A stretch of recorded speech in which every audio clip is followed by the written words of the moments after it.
From the mountains of central British Columbia to you listening around the world, this, my friends, is Spaced Out Radio. I am your host, Dave Scott, sitting in the captain's chair of SOR headquarters. We welcome you to tonight's show on our terrestrial affiliates across North America and digitally on TalkStream Live and Revolution Radio. If you want to take a listen to our archives, guess what? We have them free for you at youtube.com/Spaced Out Radio. Just do me the favor, hit that subscribe button.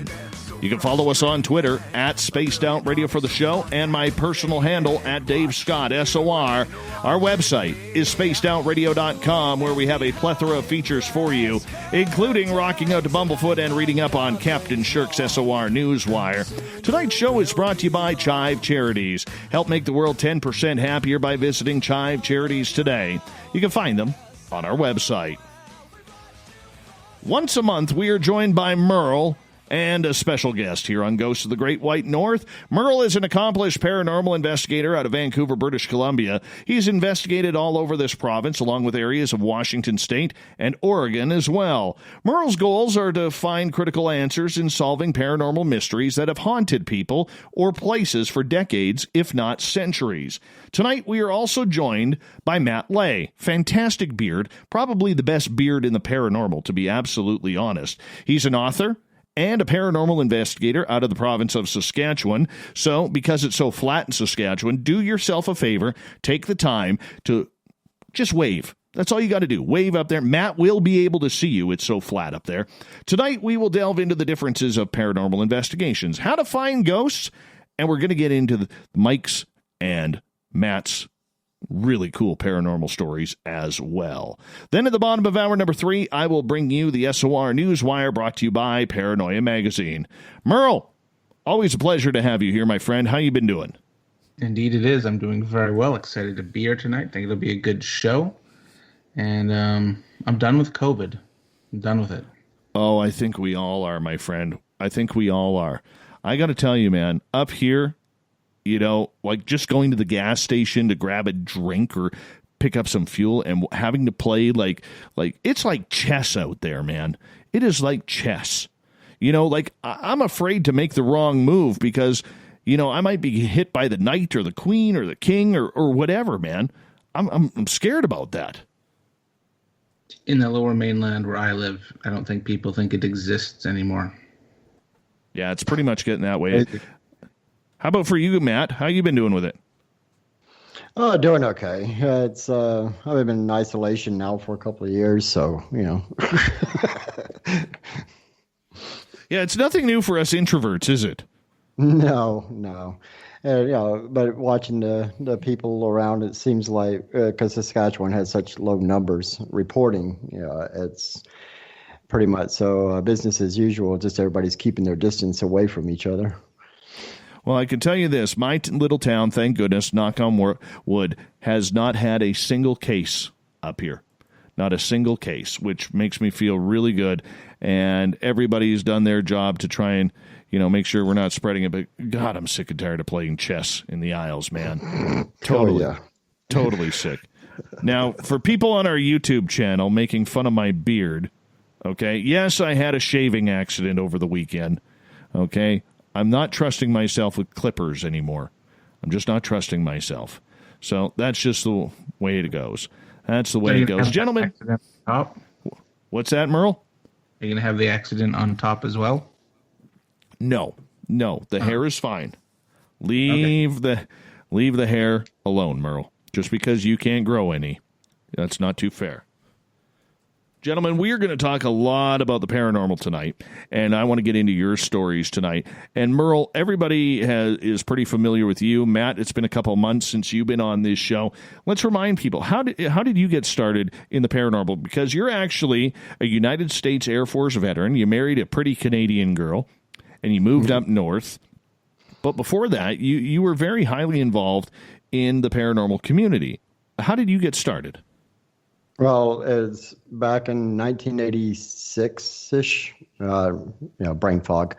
I was doing a lot of research and more in the metaphysical and the occult realm, but I was asked to be involved with some paranormal investigations that were poltergeist related, I guess you'd say. So it was, and it developed from there. And, from the New Orleans area and all across the South, there's always stories, with the Delta. And it continued on all the way through when I moved to Atlanta. So it's been anywhere from doing lectures and working with different paranormal teams for quite a while now. And then, of course, get to Canada, which I'm very happy about. The research continues through the Modutu effect. I'm in the chat room. It's listed as the Modutu effect. Excellent. Excellent. And did you ever want your path to go this way? I like asking that question to a lot of people because all the stories of how we all, one way or another, got involved with the paranormal supernatural world, it's more than just an interest for the most of us. It's an experience. It's something that just kind of led us down this weird, strange path that we just cannot get out of. How about for you? Was there that one story or incident? Well, my family was very, we'll use the term open-minded, with different aspects of veils and whatnot. So I was always brought up around that. And like I said, in the South, there's always these tales. So it was almost, I was kind of brought up in that way of life. But, when you brought up the Air Force, that's a good point to make. I was a combat communications. So technically, I was going through training to enhance what I'm doing now, because I look at it as a form of communication. Mm-hmm. And for you, Merle, you're somebody now, I believe you're on your 10th year of investigation now, or plus, because you're old that way.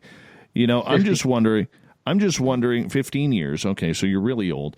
I'm just wondering for you, you've talked about your experiences a number of times on this show, but do you have a story from way before you got really heavily involved in the paranormal that just really affected you to the point where, to this date, you're still looking for the answer to what that was? Two stories. The first story, I was thinking about this question when you asked Matt, actually. It popped into my head. When I was really young, my parents used to ship me to my grandparents' house. My grandma's house. My grandpa was passed away. So every night she would be writing in her journal religiously. And I would always ask her, why do you write in your journal so much? And she would say, so they can't talk to me. I'm like, so who can't talk to you? I'm 10, 11, maybe 12. So I have no clue what she's talking about. She's like, yes, they talk to me. If I don't write in my journal, I have to keep my brain busy until I fall asleep. And then growing up, I kept asking her, I'm like, what did you mean by that? And she would say she could see spirits to try and come and talk to her and tell her bad news to deliver to people.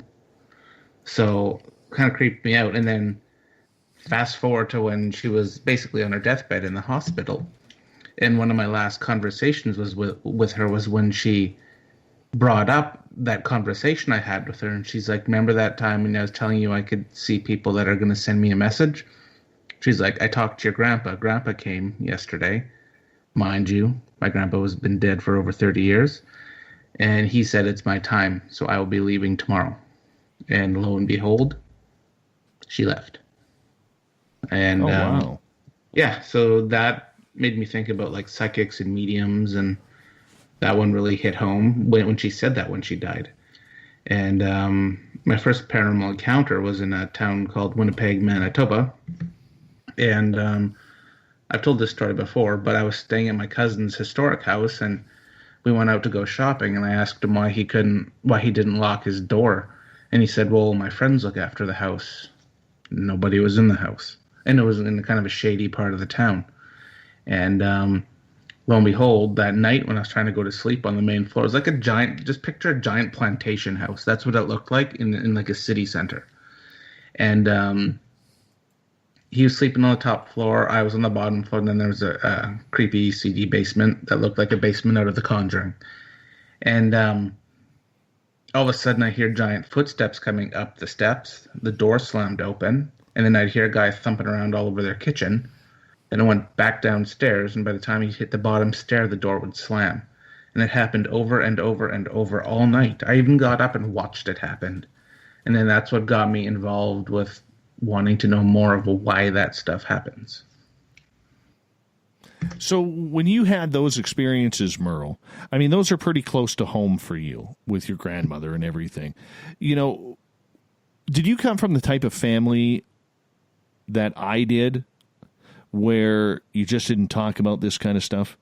It just wasn't brought up. And if you did see something, it was like, yeah, let's just push that under the table. We just don't want to deal with that. Very much like Matt, the way your family was, my family was polar opposite, man. How about yours, Merle? No, my family, my sister dabbled with the occult when she was younger. She tried Ouija and that. Everyone's always, my family, they're always interested in tarot and psychics. So I think there's just that bred into us from my grandma and so forth. We're all open to all of that stuff. But do people talk about ghosts and hauntings? No. My aunt has a haunted house she will not talk about. She will not let me investigate it. She'll want to tell me about it, but then she'll pull back. So it frustrates me. I can see that. Matt, what's the most frustrating point you had with your family growing up regarding the paranormal or friends? Oh, well, growing up in the South, there seems to be a stigma about it,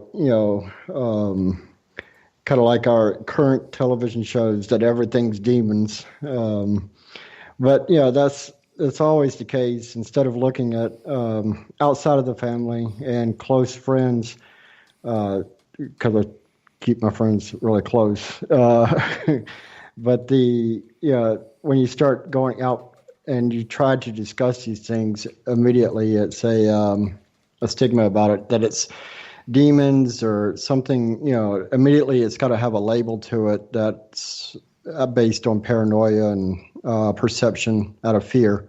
So it's not they don't want to look at it as an open-minded. So outside of that circle of friends and family, you usually didn't discuss it growing up because it could immediately get you labeled, or people will shut down the whole conversation. So that was very frustrating, trying to find someone with an open mind that you could talk about these things. I get you. But for a lot of people out there, it's hard to find those people, Matt, that you can talk to about this. All right. Not everybody is going to go on the internet or on social media to try and find groups on Facebook or Twitter or Instagram, or try and find groups in their area to talk about these types of experiences that they are having. They go to their friends, they go to their coworkers, they may go to their priest or their reverend, or they may go to, some counseling in regards to this. For a lot of people, this is a scary topic because they don't know how to deal with it. They don't know where to turn. For people who are very virgin to this type of activity in the paranormal, what respect and what advice do you give them? Oh, excuse me. As far as trying to communicate, just look past the boundaries of what you may perceive, or I always say this: don't rely on television as your education source, because that's like the worst thing. I mean, we have a television show. I'm not going to hide that fact, but it's not one of the best sources, and unfortunately, people use that as their source for information. People that don't have access to, like you're saying, with Twitter and looking things up on the web. My biggest thing is don't research. It's kind of like that proverbial, you feel sick, the last thing you want to do is Google it. I mean, you're going to have everything known to mankind. So if you turn around and if you're curious about the paranormal, don't necessarily do a search for paranormal, but, or talking to your friends, but talk about the occurrences. We're kind of an open mind without suggesting, because that's the biggest mistake. People have conversations by leading into a conversation of what they want to hear into their fears.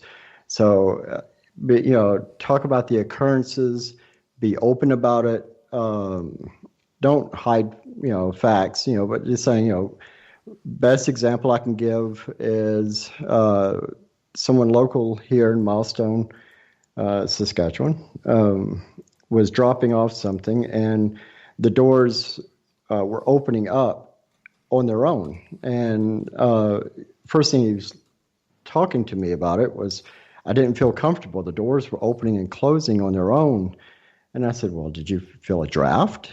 And it just, we just carried on a normal conversation.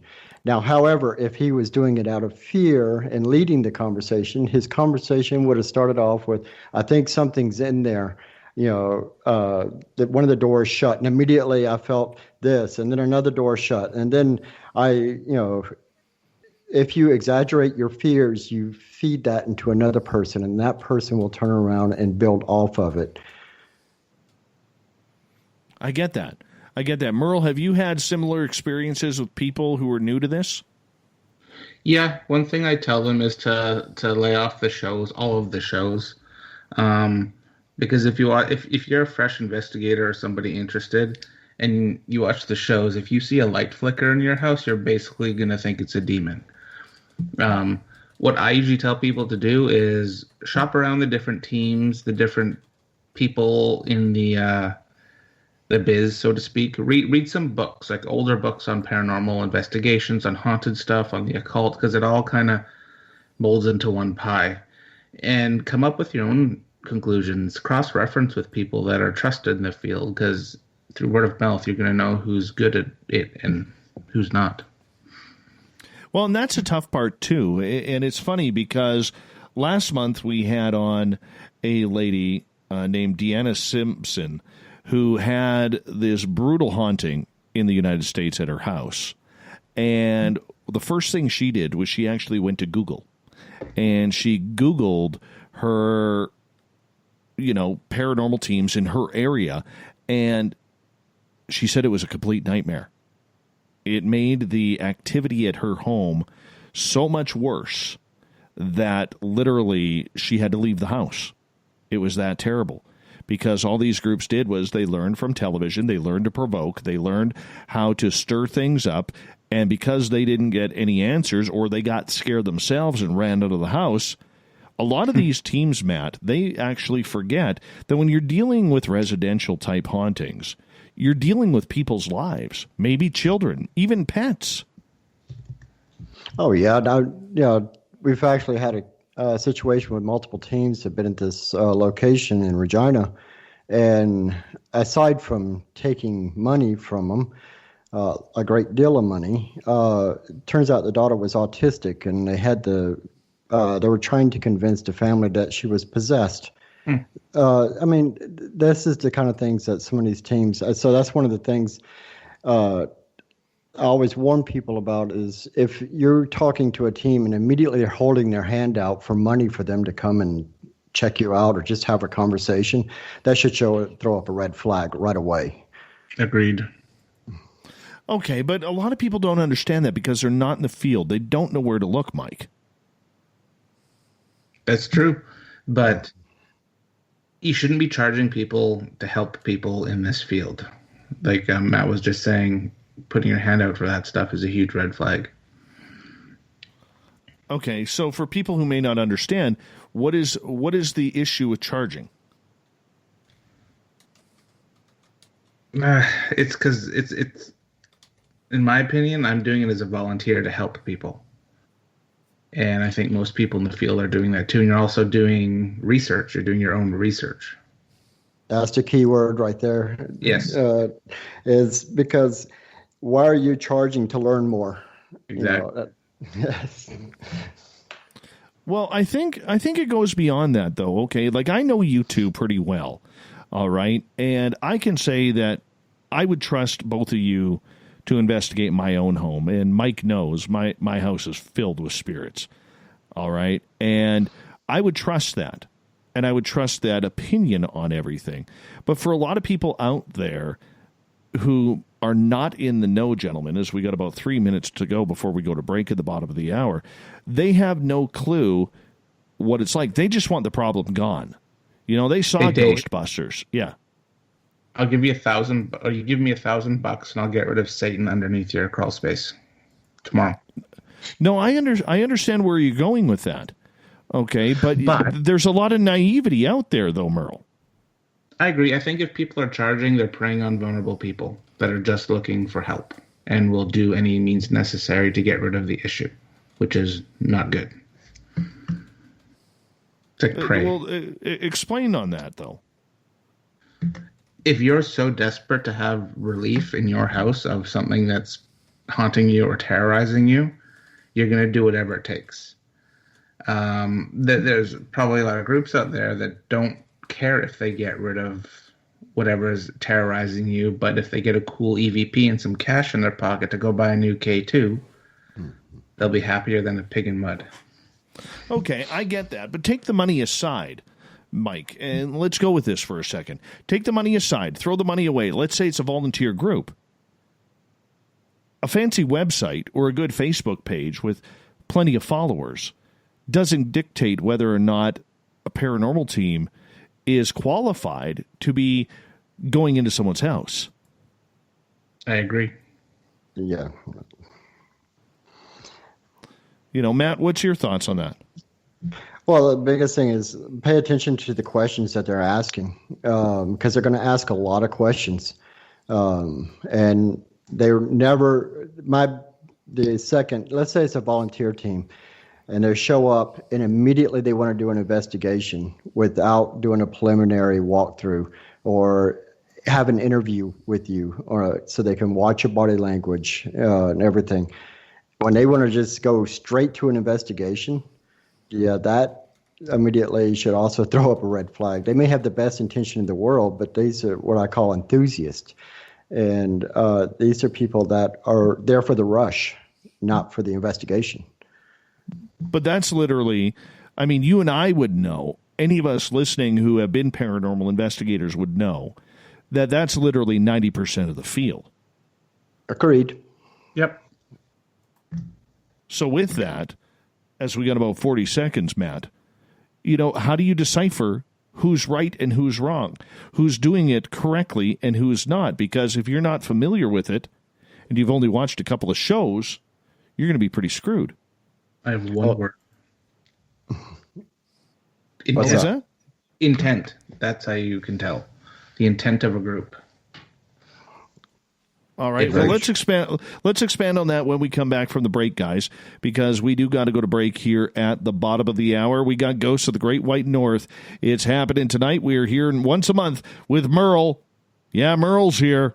All Merle, all day, all night, as he is one of the paranormal investigators of Haunted Crew of Canada out of Vancouver, British Columbia. Matt Lay is our special guest tonight, paranormal investigator out of Saskatchewan. Great, great beard, probably the best beard in the paranormal. We'll be back with more Spaced Out Radio coming up.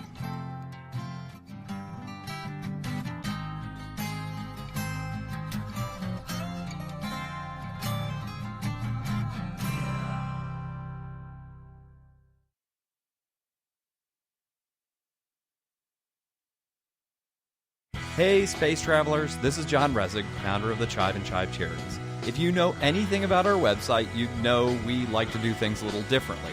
We're not some faceless organization collecting money for a nebulous cause. Our donor dollars go directly toward life-improving items. Then we give those items directly to an underdog who needs it most.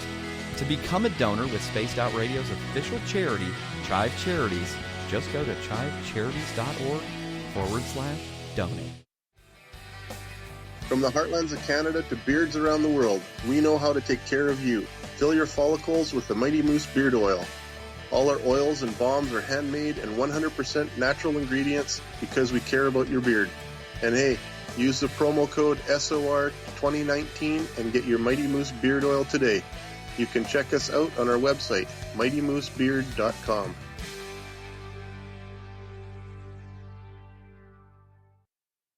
Hello, this is your guitar man, Ron Bumblefoot Thal, and I have to tell you, I love the response I get for Little Brother is Watching from Spaced Out Radio fans. It's amazing how music can inspire and make people think deeper about what's going on in the supernatural world. You can head over to my website, bumblefoot.com, to check out my music, my guitar workshops, my touring, even check out some of the hot sauces that I'm working on. And make sure you keep on listening, because with Spaced Out Radio, you know little brother is watching. We're adding to the entertainment online for Spaced Out Radio. I'm Amber Beckrud, and I want to invite you to subscribe to our YouTube channel and check out Cryptid Tales, where I will take you on a journey into some of the strangest legends and lore from around the world, relaying the stories to you of the strange creatures and experiences that people have had throughout time. You can find Cryptid Tales at youtube.com/Spaced Out Radio. And while you're there, don't forget to check out our free archives and leave a comment. See you there. Hey everybody, the SOR Space Travelers is open. For just $5 a month, you can hang out with Dave and our crew privately in our members-only section. With your signing, you'll receive newsletters on what's going on with Spaced Out Radio. You'll have direct contact with the host during the show in our chat, live streaming videos, and a great forum for your posts and more. Become a space traveler now at spacedoutradio.com.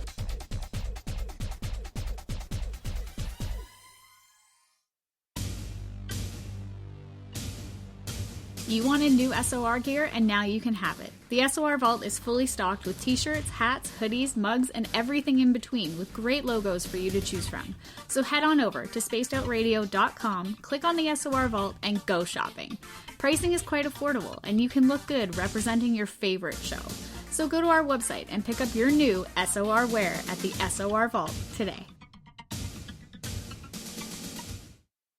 If you like it hot, real hot, then heat up your meals with Bumblefoot hot sauce. Get your Bumblefoot hot sauce today. The sauce, Bumblicious, and the 4 million Scoville unit Bumble. We're going in hot, real hot, coming out even hotter. Keep the milk nearby and tantalize your taste buds tonight. Bumblefoot hot sauce, available now at kajans.com. Cold drinks, great food, and the best music in Vancouver. The Moose Vancouver is the place to be, open until 2 a.m. nightly. Everything on the menu starts at just $6.95. Who serves food that cheap anymore? At the Moose, you'll never know who you'll run into. Rock stars, actors, athletes. It's the place everyone wants to be. So join us at the Moose Vancouver, the official party bar of Spaced Out Radio. Hello, Space Travelers. It's me again, Carl. Don't forget to join the Space Travelers Club for just $5 a month and follow Spaced Out Radio on Twitter at Spaced Out Radio. Our Instagram, Dave Scott SOR. Our Facebook page is Spaced Out Radio Show. Our archives are free at youtube.com/Spaced Out Radio. Come woo it up with Spaced Out Radio today. Bye!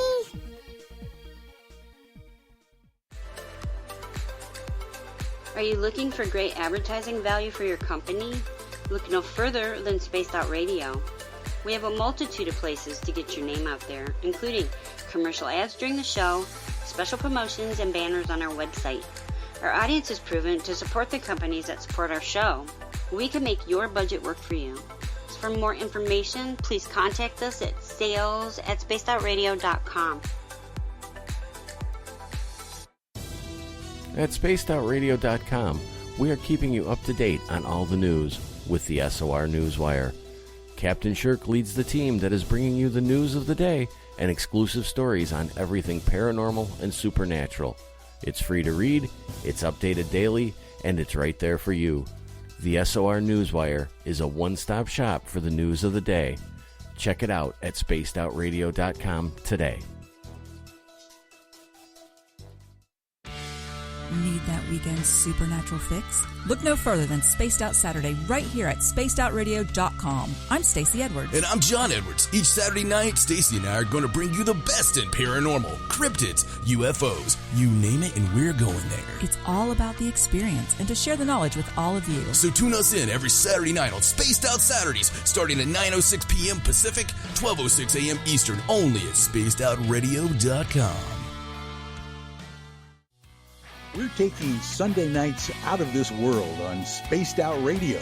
This is Michael W. Hall, also known as the Paranormal Lawyer. Together, we're going to go on an exciting journey into the unknown. I'm going to bring you some of the best interviews in the paranormal and supernatural to start your new week off on a freaky note. So tune in to Spaced Out Sundays with me, Michael W. Hall, only on spacedoutradio.com.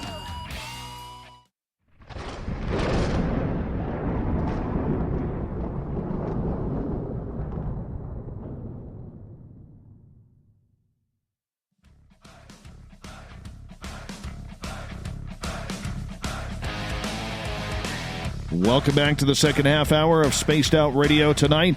I am your host, Dave Scott, sitting in the captain's chair of SOR headquarters. Thank you so much for joining us. Really appreciate you taking the time. Hey, I want to remind all of you that if you've missed portions of this show or others, you can check out our free archives at youtube.com/Spaced Out Radio. Do old Davey the favor. Hit that subscribe button. Our website, spacedoutradio.com, where we have a plethora of features for you, including rocking out to Bumblefoot and reading up on Captain Shirk's SOR Newswire. Follow us on Twitter, will you? At Spaced Out Radio for the show, and my personal handle at Dave Scott SOR. We are talking all paranormal tonight with Ghosts of the Great White North. Merle is here from Haunted Crew of Canada, and we are joined by a gentleman who has the best beard in paranormal, Matt Lay. Got a great book out, too. Matt, remind us about your book that you got out now, man. It's just pretty much, so it's a practical guide, the paranormal and supernatural. It's the book is pretty much so a very blunt, very short book, and just kind of going through the process of a paranormal investigation and the do's and do nots and some basic glossary. It's no sense in having a long, just for, as Corey, our team lead, calls it, it's Paranormal 101. It's a very basic book, but it's aimed at getting rid of all the show pre-programmed nonsense that's logged in everybody's head. Yeah, and I think that's an important topic, my friend, and we can skip right into that right now. So here we go, tra-la-la, we're skipping on in. You know, for so many, we learn from television. We learn from people who have done it before, or we go online and we join these groups that are junior investigators and all of this, and really, you know, we think we're getting put through the ropes on a real learning curve here with what's going on. You know, what is the proper way to join a paranormal team or to get into the paranormal in your case, Matt? Sorry, I was having technical difficulties there. That's okay. That's okay. We got you, man. So can you repeat the question? I was just in regards to what steps do you tell people to take if they want to get into the paranormal? Well, pretty much so. Try to find, going back to what Mike was saying, you got to find someone that you can get that information from, that you trust. And that's not, it's the intent that they're looking for research. Now, if you're trying to do it on a solitary basis, we always pick on the people with K2 Star Trek phasers because that's the way they point them. But the biggest thing is, if you can go into a location, you are the biggest tool on the location. We have a plethora of tech gear and whatnot, but gradually work your way in by stepping into an area. You're going to have to confront your own fears, because fears will build your labels and manifest your own, we'll call it entities, because you are scared. So it's best to try to find yourself a mentor or do your homework, and you could step into these areas and try to conquer these fears with someone else. If you don't have that security blanket available, it's a lot tougher because immediately you're going to try to resort right back to what you saw on television, what you saw in movies, and what you're willing to manifest in your own head. And that's what people have to understand is when you're trying to go into an investigation, or learning to do this, on your own, you're going to have to face a lot of your own inner fears because you've been pretty much pre-programmed all your life to be scared of the proverbial dark. Mike, what's your thoughts on that? Thoughts on how to join a team? Mike, is that was your question? Well, it was more about just getting started in the paranormal. Getting started in the paranormal, out here, like I can use me as an example. I contacted like 4 or 5 different groups that are in Vancouver, and I went out on kind of like ride-alongs or guest appearances, whatever they call it, on different nights with these different teams. You watch how they conduct themselves with a client. You watch how they conduct themselves with their gear. You watch how they conduct themselves when conducting the actual investigation.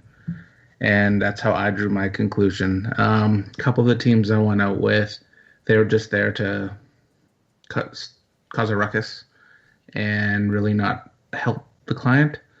A couple other teams I went out with were there for evidence and actually genuinely there to help the client, which was my goal, what I wanted to do. And yeah, you basically just gotta go out there, fall down a few times, get scared, run away a few times, and become an investigator. How much does fear play a part of it, Matt?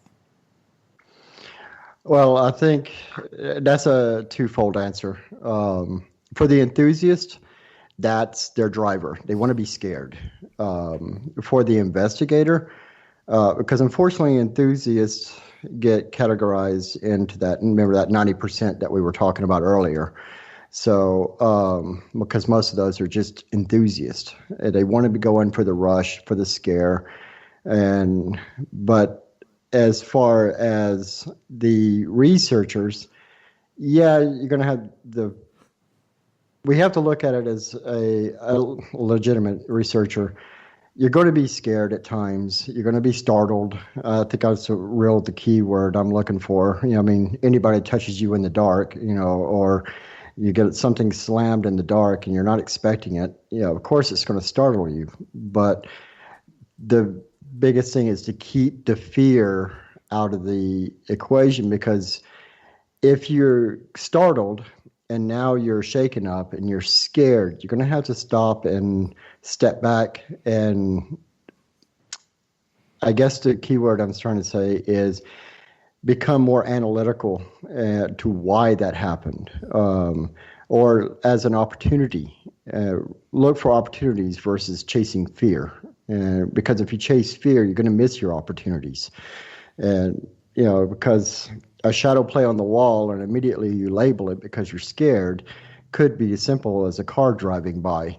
And now you've just started chasing the proverbial ghost or chasing your tail in the dark because you didn't stop and look at it as an opportunity to evaluate the situation.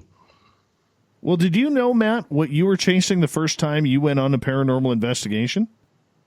No. And this is the reason I'm bringing this up. This is lessons learned from experience. The first time I ever went on an investigation, which in this particular case was being manifested by the residents, not by a particular, I hate the term ghost hunting personally, but because it's not always that. But in this case, fear, my very first investigation, fear was my driver because they had pre-programmed all these things, the team that I went with, that it's going to be this, it's got to be this, it's going to be that, and that will pre-plant your imagery in your head. So you have that fear developing while the whole time you're there. And it makes it very difficult to actually look. You're literally going in pre-programmed to look for a specific thing, and you end up missing the opportunities. How about for you, Mike? I was just going to say, I totally agree with that. You got to go in, and I like the word analytical for the paranormal. I'm always asking why. People get annoyed at me often when I keep saying why or explain it to me. It's all about the evidence. I agree, like, if you see a shadow on the wall, most of the time it's going to be a car or something else like that. But you do get that I use a gold panning term, pay dirt, sometimes when with seeing an actual real shadow or full body apparition. But it all comes down, to exactly what Matt was saying. Okay, so when people are going out for the first time, how should they prepare themselves? What is the purpose of them trying to do this? All right, like how do you warm up for a ghost hunt, Mike? Me, I do you want me to walk you right through exactly what I do? Well, that's kind of the purpose of the show. Fair enough. I have quiet time before an investigation. I like time by myself. I like to just hang out, clear my head, because I like to go into an investigation with an open mind, no preconceived notions. I don't investigate in a bad mood, and I don't investigate with a negative mindset, because I feel that will conjure or bring in negative responses or not the responses I'm looking for evidence. Every investigation, that's what I do. I don't like to eat before an investigation. As weird as that sounds, but that's what I do. I try to keep myself as quiet, calm, and cool and collect as possible. Okay, so what's the difference between what that is and superstition? It's the same thing as being in a hockey dressing room before a playoff game. Same thing for me. I use stones.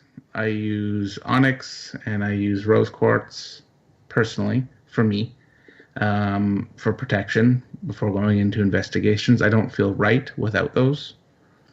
But sometimes on the flip side, I won't use them if I'm looking for stronger responses when I'm investigating. So I guess, it could kind of be categorized as a superstition. How about for you, Matt? Well, it's a combination of exactly what Mike was saying, but I'm also in charge of all the tech that we carry into the investigation. So, of course, I'm going through my checklist, and because you don't want to bring everything, you want to bring what's useful for the investigation. And also, I want to touch on something that Mike said. Yes, you've got to be grounded and centered before you go in as an individual. And that's why it's also important to have a team that's that way.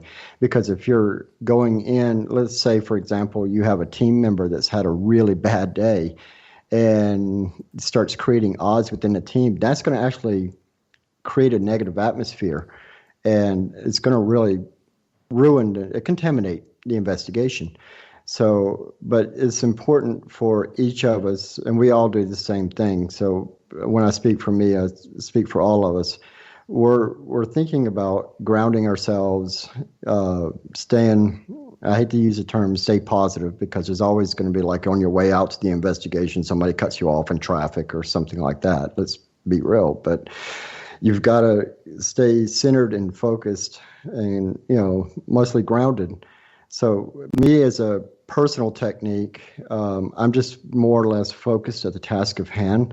When I get on site, my big thing is I make incense blends, and I don't make incense for smudging.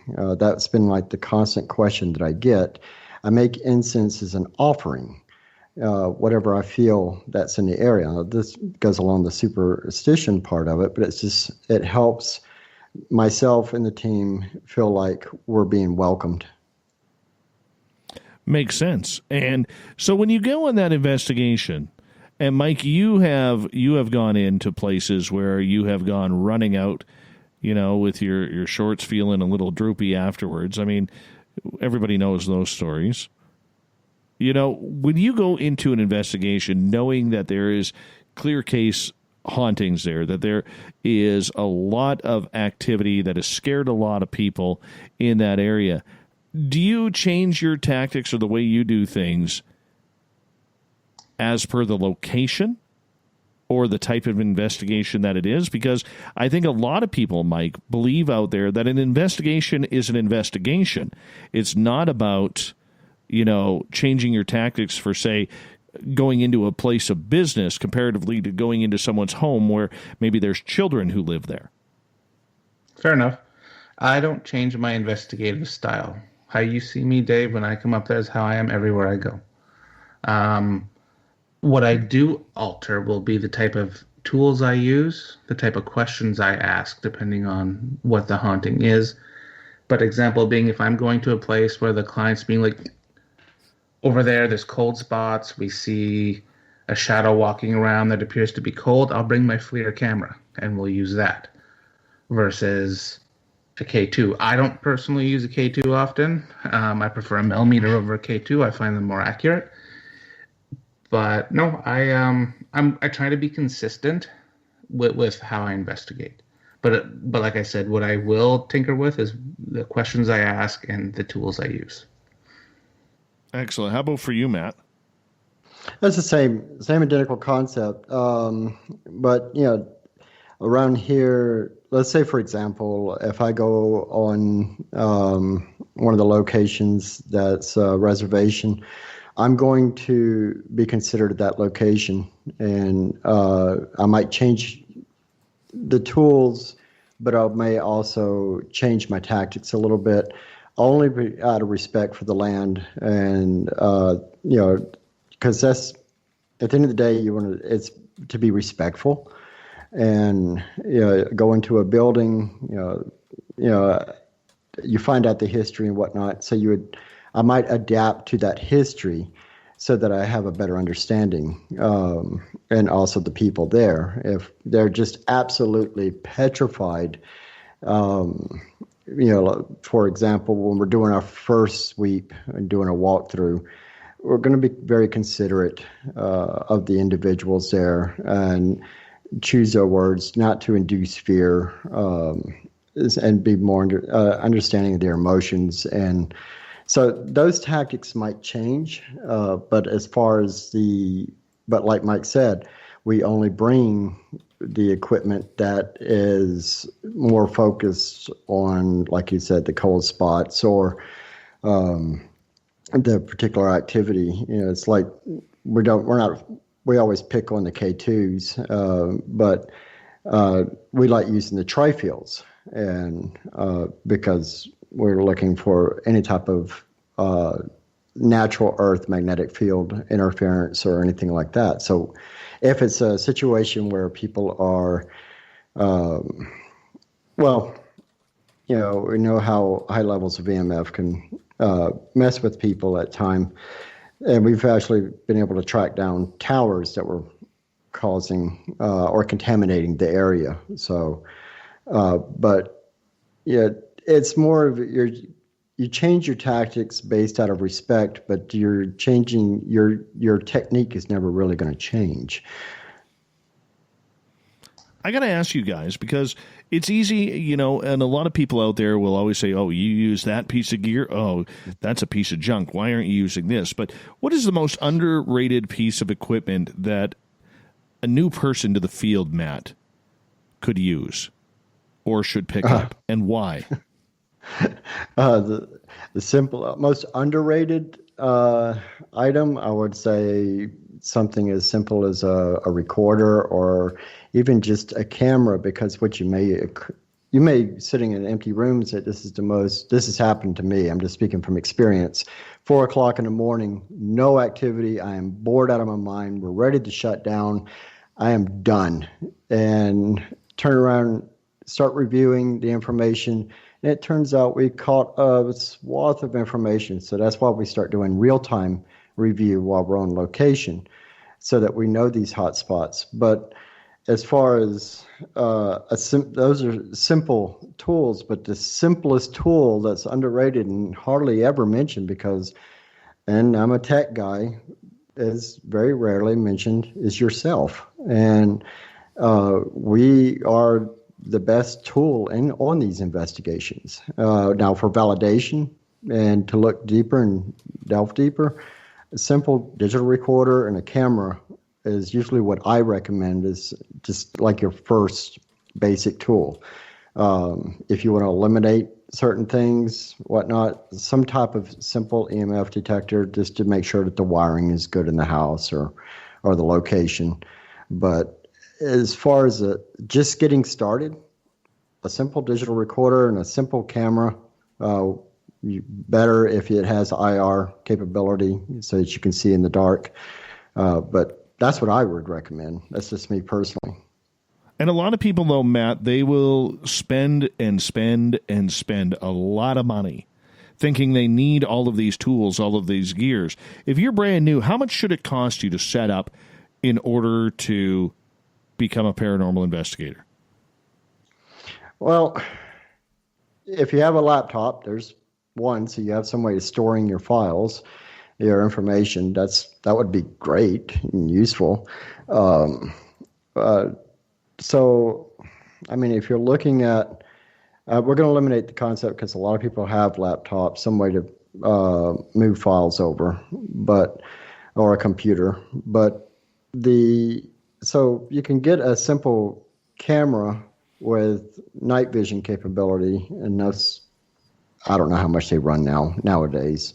We were talking about old farts. So, but as far as a digital recorder, you can go to Walmart, pick up a simple digital recorder. I would deter the ones with I don't even know if they make those magnetic tape ones anymore. The cassette tapes? Yeah. The reason I deter those is because it's a magnetic source and it can be imprinted because people make the mistake of reusing the tapes. And so they'll think they hear an EVP and it's actually just an imprint from a previous recording. And you can use them as long as it's a fresh tape. But I don't know. They run, what, $20, $30? So as far as just getting started, you figure, I'm probably going to end up being a couple $100 unless you find someone with an old camera that you're willing to break your shoulder on. Remember those? But be honest with you, I'm not sure what the current pricing of cameras are. But to go with that, the biggest mistake people use is their cell phones to record or on these investigations because they figured they've got these in their hand. Why not use it? But because of the possibility, and the reason I deter from using cell phones is because I've seen so many flare images on the camera lens from their cases or different things like that, and it gave them this, I've got a ghost. I hear you there. Everyone, I'm going to get you to hold on right now because we're going to go to break at the top of the hour. Merle, I want to get your opinion on that when we get back on how much it should cost for a newcomer to the paranormal to get started. Because we got Merle here from Haunted Crew of Canada. He's wearing his Merle T-shirt tonight, just so you know. Yes, he third-person himself on his own T-shirt. He's from Haunted Crew of Canada. And Matt Lay, Saskatchewan paranormal investigator, best beard in the paranormal. We'll be back with hour number 2 of Ghosts of the Great White North next on Spaced Out Radio.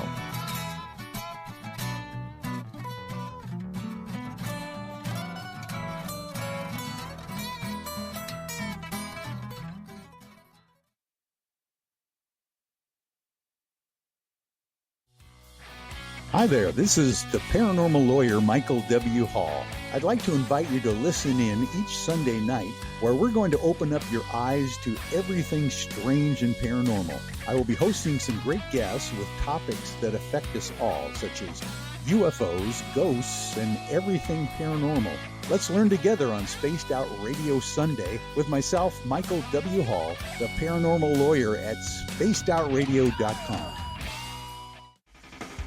The party is always on at the Moose Vancouver. The Moose Vancouver is where you want to be when visiting Canada's West Coast. Open until 2 a.m. nightly, the Moose cranks up the rock while serving some of the best rated food in the city. The menu starts at $6.95. Why party anywhere else in Vancouver when the Moose is right there? Get your horns up and rock with the Moose, the official party bar of Spaced Out Radio.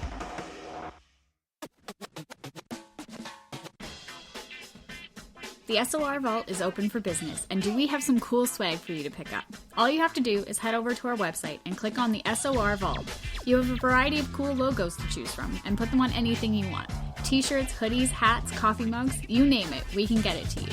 So do your shopping by supporting the store you love. Get your Spaced Out Radio swag at the SOR Vault today.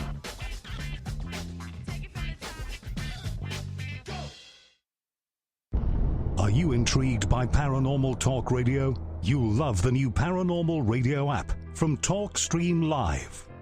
You'll find a great selection of talk shows covering UFOs, ghosts, strange phenomena, and much more. Download the Paranormal Radio app now and start listening to the very best in paranormal talk entertainment, including the network you're listening to right now, the Paranormal Radio app, free in Google Play and the iOS App Store. We all know on Spaced Out Radio we love a good beard and mustache, so why not take care of your facial hair with Mighty Moose Beard Oil? Made in Canada, we're taking care of beards and stashes around the world. We use 100% natural ingredients with our oils and balms to make your whiskers feel silky smooth. Use promo code SOR2019 at MightyMooseBeard.com today.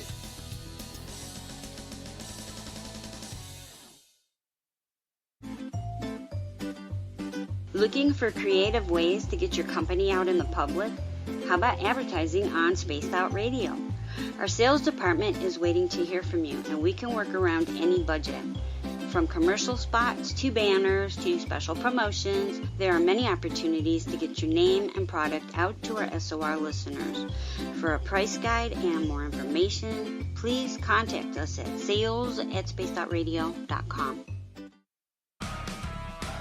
Get your horns up with me on Spaced Out Radio. This is Ron Bumblefoot Thal. Come tune in to SOR where you can hear me rock out with Little Brother Is Watching, the official theme song of Spaced Out Radio. And then come on over to bumblefoot.com where you can find out about my tour schedule, my music, and everything else. Bumblefoot.com keeps you up to date on what I'm doing and the best way to stay in touch with my music and music camps. Sign up for my newsletter at bumblefoot.com and remember, Little Brother Is Watching.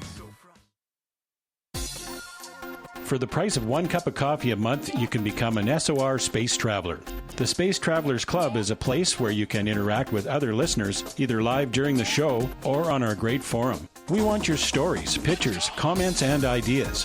You'll get live video streams, exclusive content, and be a part of our newsletter. Stay in touch with everything SOR. The Space Travelers Club is just $5 a month at spacedoutradio.com.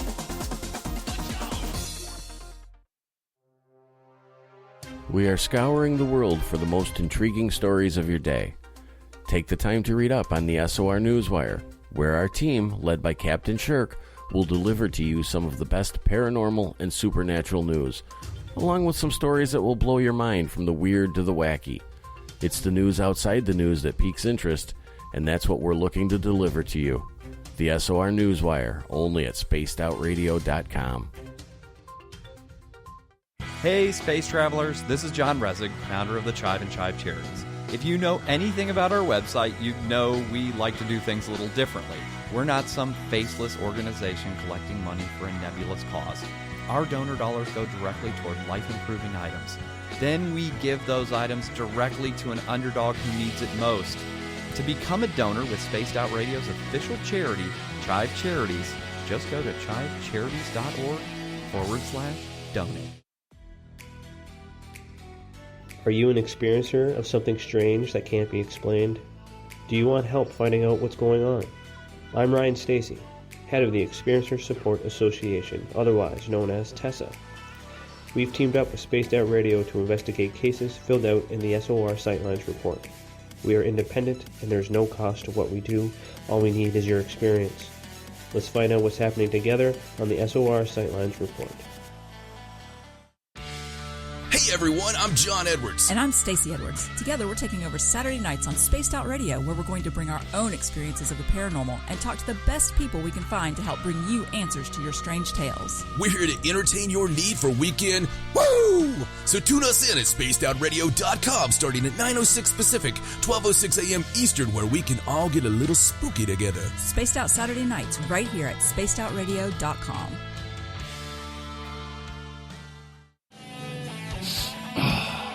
I'm feeling a little spicy tonight. What to do? What to do? Why not get Bumblefuck? 4 million Scoville units of pure hard rock. Bumblefoot hot sauces come in 3 flavors. The burning tone it down a bit with Bumblicious and throw the sauce on everything. Spice it up. Bumble me, baby. Bumblefoot hot sauce. Get it today at kajans.com. Hello, space travelers. It's me again, Carl. Don't forget to join the Space Travelers Club for just $5 a month and follow Spaced Out Radio on Twitter at Spaced Out Radio. Our Instagram, Dave Scott SOR. Our Facebook page is Spaced Out Radio Show. Our archives are free at youtube.com/Spaced Out Radio. Come woo it up with Spaced Out Radio today. Bye! Hi, this is Amber Beckrud, and I want to invite you to subscribe to our YouTube channel where we store all of the SOR show archives for free. And as an added bonus, every 2 weeks I'm posting brand new content on Cryptid Tales, where I will get into some of the spookier legends and folklore from around the world and tell the stories that go with them. Find us at youtube.com/Spaced Out Radio and check out Cryptid Tales today. Drop a comment and let me know what you want to hear. See you there. You're listening to Spaced Out Radio with Dave Scott. Follow Dave on Twitter at Spaced Out Radio and on Facebook, Spaced Out Radio Show. Let's kick off hour number 2 of Spaced Out Radio tonight together. I am your host, Dave Scott. Thank you so much for joining us. We say hello to everyone listening in on our terrestrial affiliates across North America, on the digital side, on TalkStream Live and Revolution Radio. Remember, all of our archives are free at youtube.com/Spaced Out Radio. Just do old Davey the favor and hit that subscribe button. The Desert Clam has set the password for tonight in the SOR Space Travelers Club. It is Gallianthropy. Gallianthropy is your password. Use it wisely, Space Travelers, as the Clam sets the password each and every night right here on Spaced Out Radio. Our website is spacedoutradio.com, where we have a plethora of features for you, including rocking out to Bumblefoot and reading up on Captain Shirk's SOR Newswire. Also, remember to follow us on Twitter at Spaced Out Radio for the show, and my personal handle at Dave Scott SOR. Tonight we are talking Ghosts of the Great White North. We are joined by Haunted Crew of Canada's Merle and Matt Lay out of Saskatchewan. Great beard, best beard in the paranormal. And now we're going to talk some ghosts. Mike, right before the break, I had asked you guys about, how much should it cost in order for a brand new person into the paranormal field to get started. Now, Matt brought up some good points. Get a recorder. You don't have to spend a lot of money. You're a gear guy. You tell me. I agree with Matt with the recorder, but I have a reason for the recorder. Whenever people ask me about gear, I say don't go cheap on an audio recorder, because that's where, in my opinion, 80% of your evidence comes from, like EVPs. Each of my recorders are easy $300 a piece. For a first starter recorder, I would recommend the Zoom H1. That's one of the first Zooms I ever had. Americans, I think it's $150. Here it's $200. The reason is it's because it records in wave, and I'm going to explain that. So the difference in recorders, a lot of them will record in MP3, others will record in wave. Now, if you record in MP3, it condenses your audio on your playback, which will eliminate potential evidence, whereas wave does not compress. It's all real-time, raw audio. So you need to find a recorder that records in wave format, and I prefer Sony IR cameras. You can get cheap used ones for like $300 now. With an IR light you have to order, which is $100. Most underrated piece of gear, I agree with Matt, with yourself and your feelings in your gut. But for a toy, I would say the REM pod. I love the REM pod.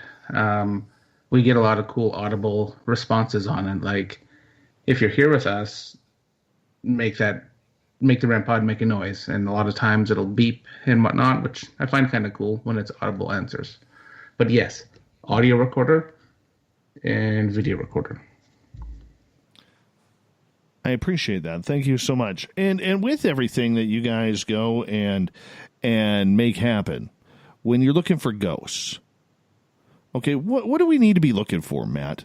How do we know what we are looking for and what we should be looking for? Should we have a goal before we even start of why we're doing this? Well, once again, I hate the term looking for ghosts, but as a general, I'm going to use it as a generalized term because you don't know exactly what you're communicating with. And that's the answer to your question is, well, we're going to say it's a two-piece part of that is to communicate. And the second part is to get information to enhance your next investigation, because that's where you learn what could I have done differently, or how could I become better. But as far as your goal is, you should be looking at no different than walking into a room and maintaining a communication with somebody respectfully and learning from each other. Whereas there's a lot of people who want to dominate the communication, it becomes one-sided. So it's not true, a true form of communication. They want to go in and control the situation. So once you get that open communication, then you can adapt and grow from there and learn more. Because that's what we're doing is we're learning as we're doing this investigation. I get that, and I can appreciate that. But for so many people out there, Matt, it's an ego thing, like you mentioned earlier. They have no idea what they're investigating, and probably as a show host, my most frustrating point with it is when you ask somebody, what's the end goal? What do you do with your evidence? What do you do with your research? It's amazing how many paranormal people cannot answer that question, and yet it's such an easy question that should be answered. That's true. And, it's like on it's a shameless plug, but on the Meduto Effect page, we've been doing live feeds and going through all the research. And not only do we investigate it more deeply, because just like, for example, what Mike was saying with the MP3s versus the WAVs, we use a Tascam for the same reason. We don't want to use the MP3s. But it gives you an opportunity to continually research that information. Once you come up with something, you don't provide that information to the public as this is what this is. You want people to make their own decisions. You want people to ask more what ifs. Those what ifs feed your possibilities of more research. So the latest live feed we did was on energy, how we project energy, and it was based off of investigation that we did. So when we provide that information, we're not doing it as this is what this is. We're doing it as a point of view of allowing people to think for themselves and reach their own conclusions. But at the end of the day, when you get this evidence, you want to share it. Be prepared for criticism. Be prepared for, skepticism. But you want to be able to share it, and because someone else's input could help you develop more, and also allow you to provide additional answers. That communication with the client is not when you walk out the door. It becomes a continual investigation until they feel like their mind is at ease. Okay, so what about you, Merle? What do you think? Repeat your question, Dave, just so it's fresh in my mind. Well, just in regards to the idea that people need to, figure out what they want to be doing or the reason why they're investigating. Yeah, I agree. If a person can't answer that, who's going on an investigation, they should probably sit on the shelf a little longer so they can think about why they want to investigate. For me, I go investigate to see what the heck is going on and to get resolution for a client, to help a client.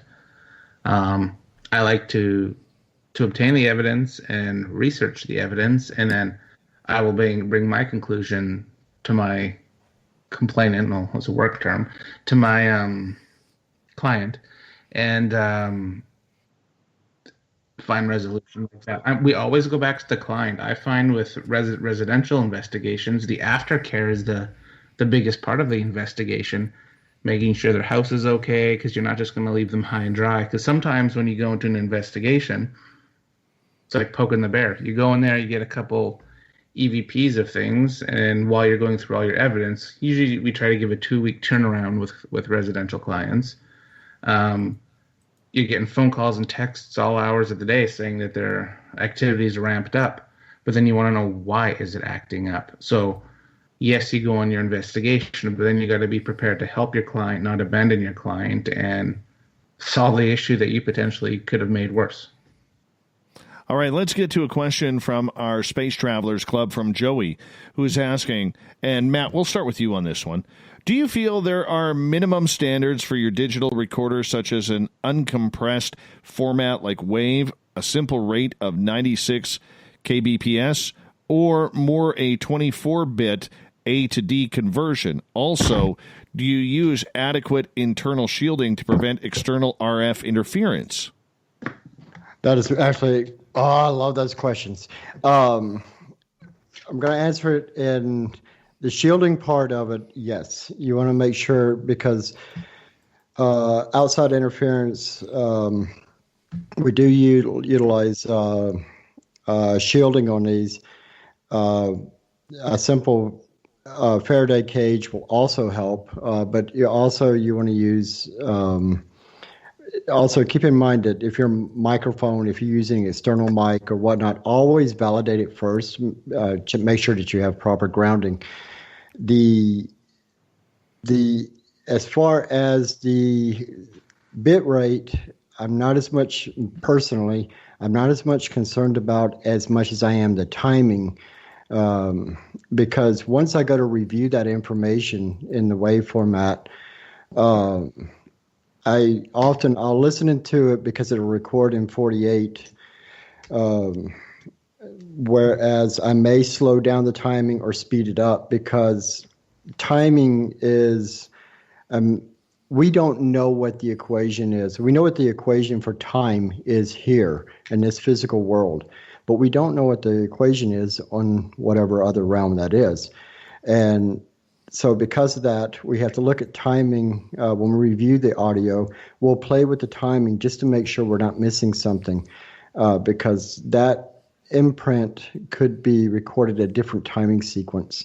But as far as the kilobytes per second and those type of formats, never really looked at that as far as that. But, like I said, we use the Tascam. So if we use proper termination, because the Tascam, I can't remember how many channels it is. Somebody mentioned that earlier in the chat. They had an old 4-channel. If you're going to utilize that, you can get 75 ohm termination points just to make sure that you're not having that bleed over. Mike, do you want to take a chance at that one as well? Yeah, I use uncondensed wave, like I said earlier, but on my recorders, I use 48 by 16. Mm-hmm. I tried with 96, but 48 I think is the best all around sound. You can play with it in WavePad or Audacity for when you're trying to bring out the EVP and take away some of the white noise. I find it the best all around rate, I guess you would say. My favorite mic or audio recorder to use would be the H2N. That's because it records at 360 degrees. And it records 2 different channels at once. So it records a 360 all around you, but it'll also give you an X or a Y as well. So you get 2 different recordings per every time you use it. Makes sense. Absolutely makes sense. All right, let's get to another question here. Pat in our YouTube chat is asking, would it be practical to ask questions that would rule out what kind of entity there could be?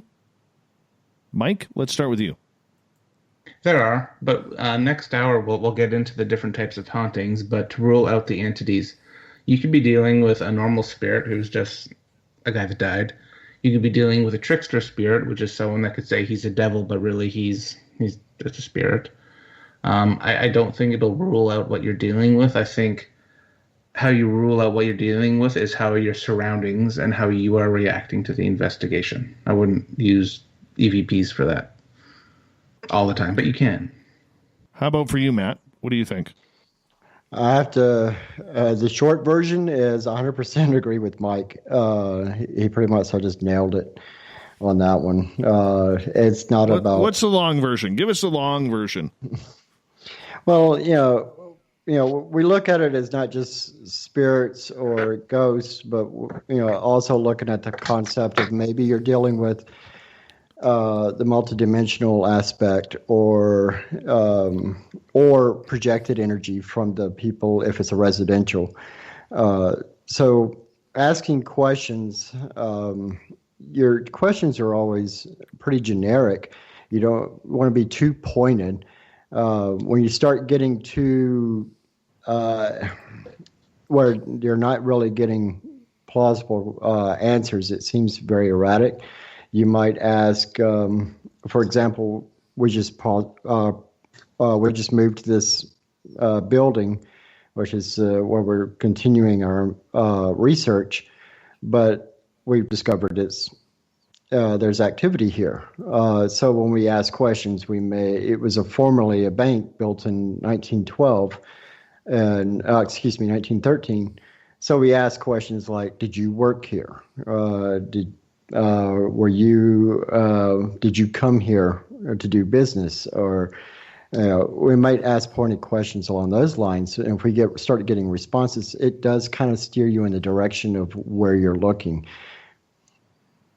All right, let's get to a question from Greco here in our YouTube chat.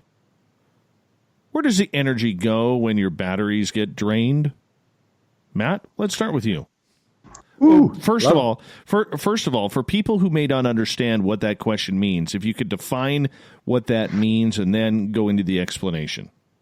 This is actually one of my favorite gadgets that I've put together, and it's based off of my wife Allison's theory. So that is DC voltage, which is the most, when you rub your feet across the carpet and you shock yourself, that static charge can be rated as a DC voltage. And my wife came up with an idea asking that same identical question. Why is it that these batteries get drained and then all of a sudden there's activity?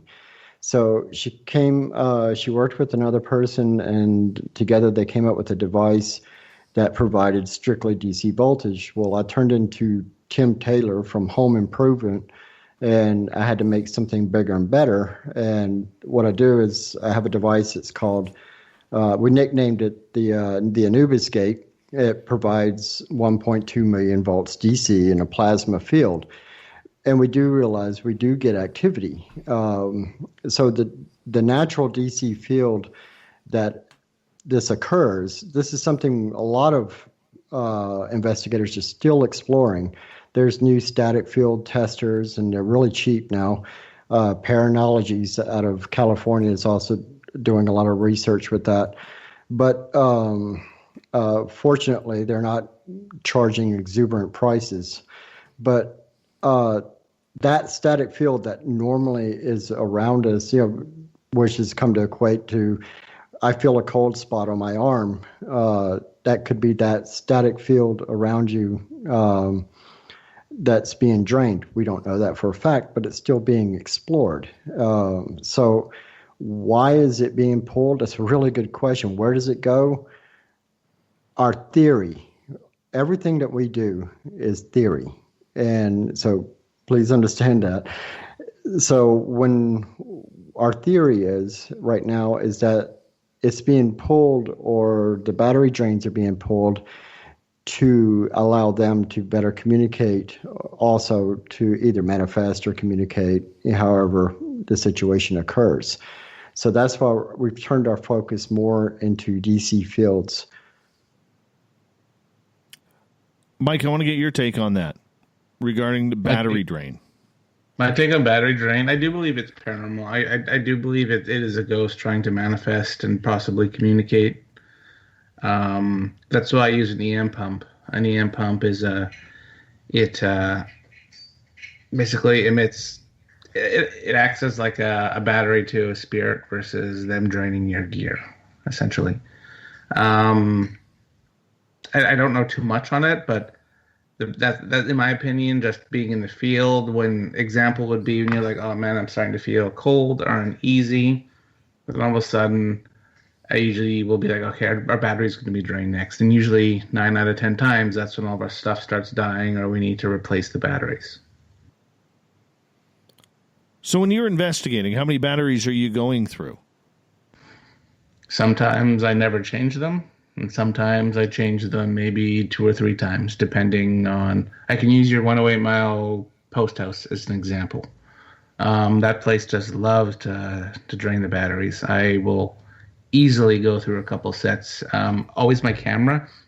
I've got like deep cycle lithium batteries for my Sony cameras. They die like a dollar store battery.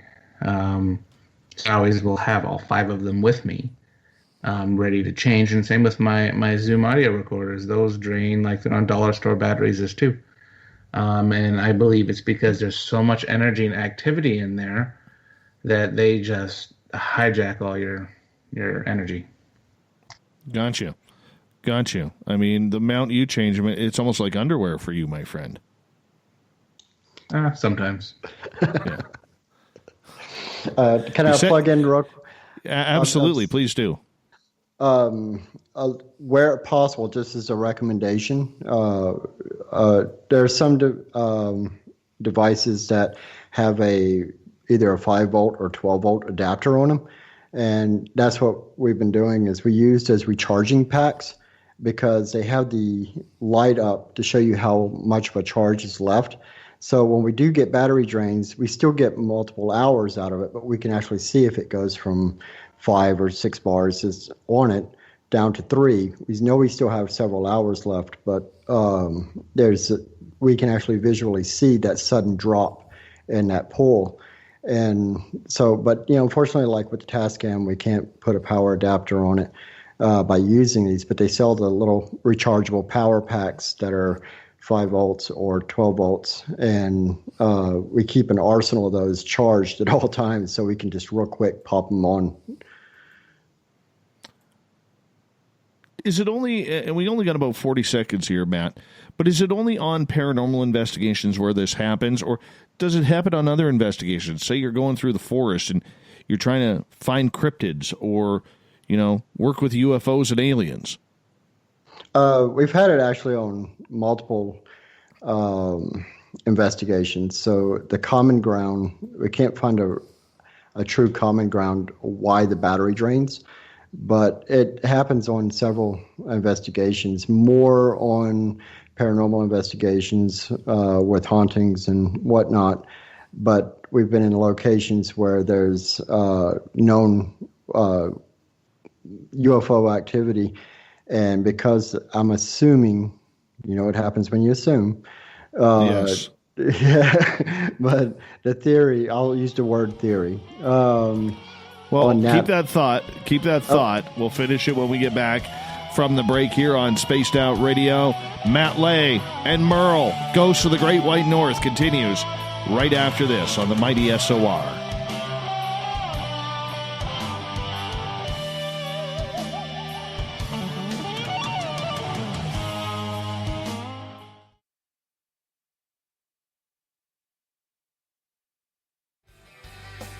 From the heartlands of Canada to beards around the world, we know how to take care of you.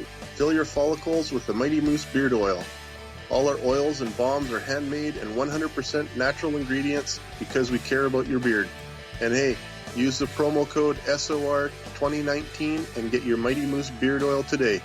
You can check us out on our website, mightymoosebeard.com.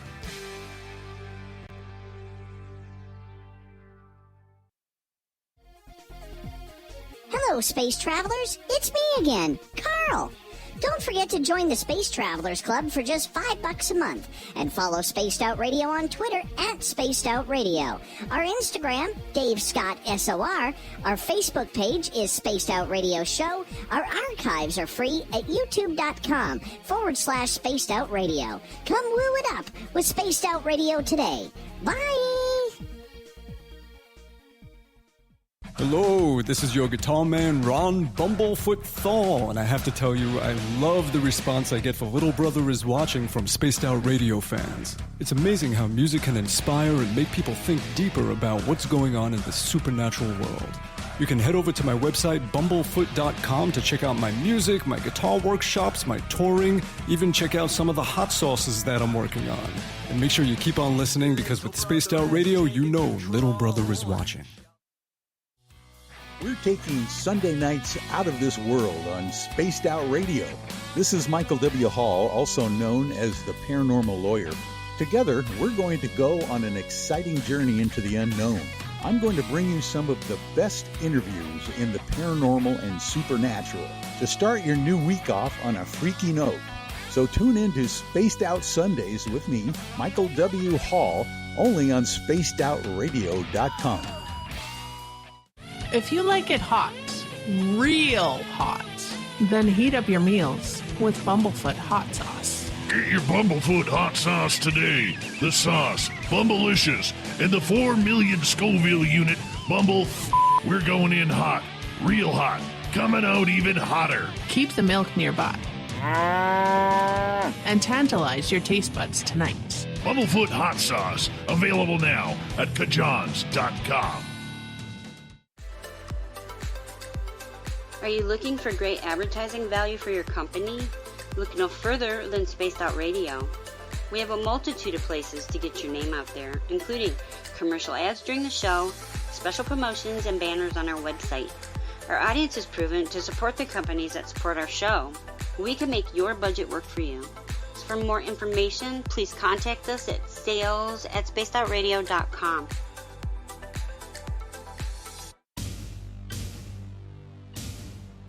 You wanted new SOR gear, and now you can have it. The SOR Vault is fully stocked with t-shirts, hats, hoodies, mugs, and everything in between, with great logos for you to choose from. So head on over to spacedoutradio.com, click on the SOR Vault, and go shopping. Pricing is quite affordable, and you can look good representing your favorite show.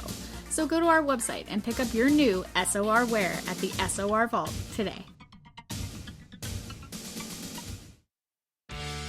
Need that weekend supernatural fix? Look no further than Spaced Out Saturday right here at spacedoutradio.com. I'm Stacey Edwards. And I'm John Edwards. Each Saturday night, Stacey and I are going to bring you the best in paranormal, cryptids, UFOs, you name it, and we're going there. It's all about the experience and to share the knowledge with all of you. So tune us in every Saturday night on Spaced Out Saturdays, starting at 9:06 p.m. Pacific, 12:06 a.m. Eastern, only at spacedoutradio.com. Cold drinks, great food, and the best music in Vancouver. The Moose Vancouver is the place to be, open until 2 a.m. nightly. Everything on the menu starts at just $6.95. Who serves food that cheap anymore? At the Moose, you'll never know who you'll run into. Rock stars, actors, athletes. It's the place everyone wants to be. So join us at the Moose Vancouver, the official party bar of Spaced Out Radio. At spacedoutradio.com, we are keeping you up to date on all the news with the SOR Newswire. Captain Shirk leads the team that is bringing you the news of the day and exclusive stories on everything paranormal and supernatural. It's free to read, it's updated daily, and it's right there for you. The SOR Newswire is a one-stop shop for the news of the day. Check it out at spacedoutradio.com today.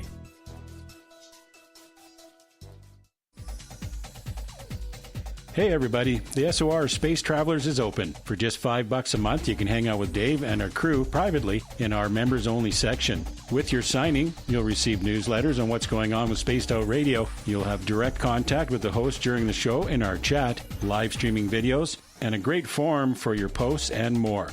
Become a space traveler now at spacedoutradio.com.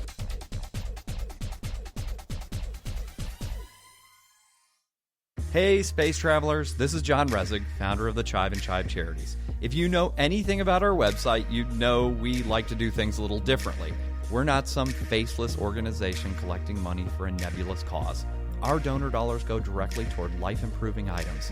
Then we give those items directly to an underdog who needs it most. To become a donor with Spaced Out Radio's official charity, Chive Charities, just go to chivecharities.org/donate. we're adding to the entertainment online for Spaced Out Radio. I'm Amber Beckrud, and I want to invite you to subscribe to our YouTube channel and check out Cryptid Tales, where I will take you on a journey into some of the strangest legends and lore from around the world, relaying the stories to you of the strange creatures and experiences that people have had throughout time. You can find Cryptid Tales at youtube.com/Spaced Out Radio. And while you're there, don't forget to check out our free archives and leave a comment. See you there.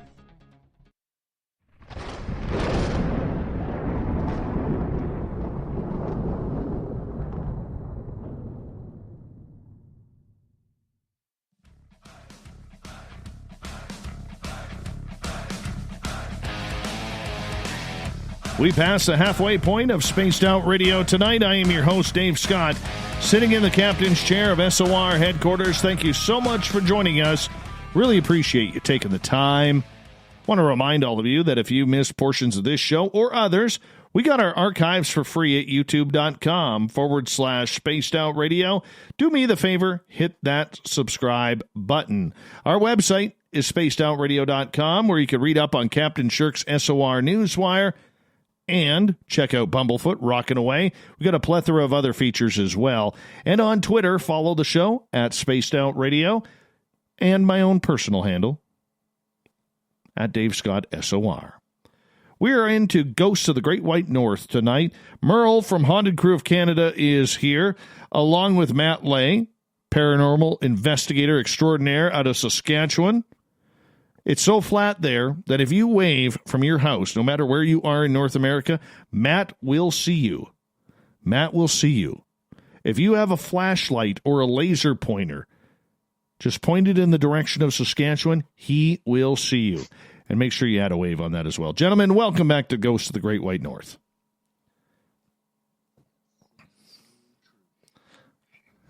I think Merle is back. Is Merle back? Well, I mean, you're so silent.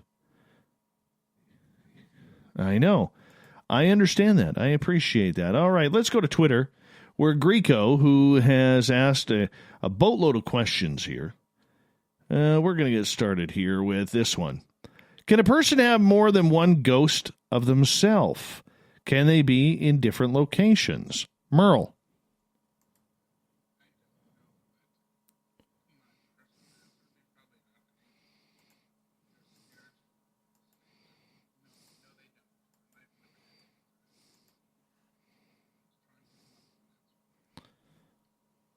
That's the power of Merle right there. Matt, how about you?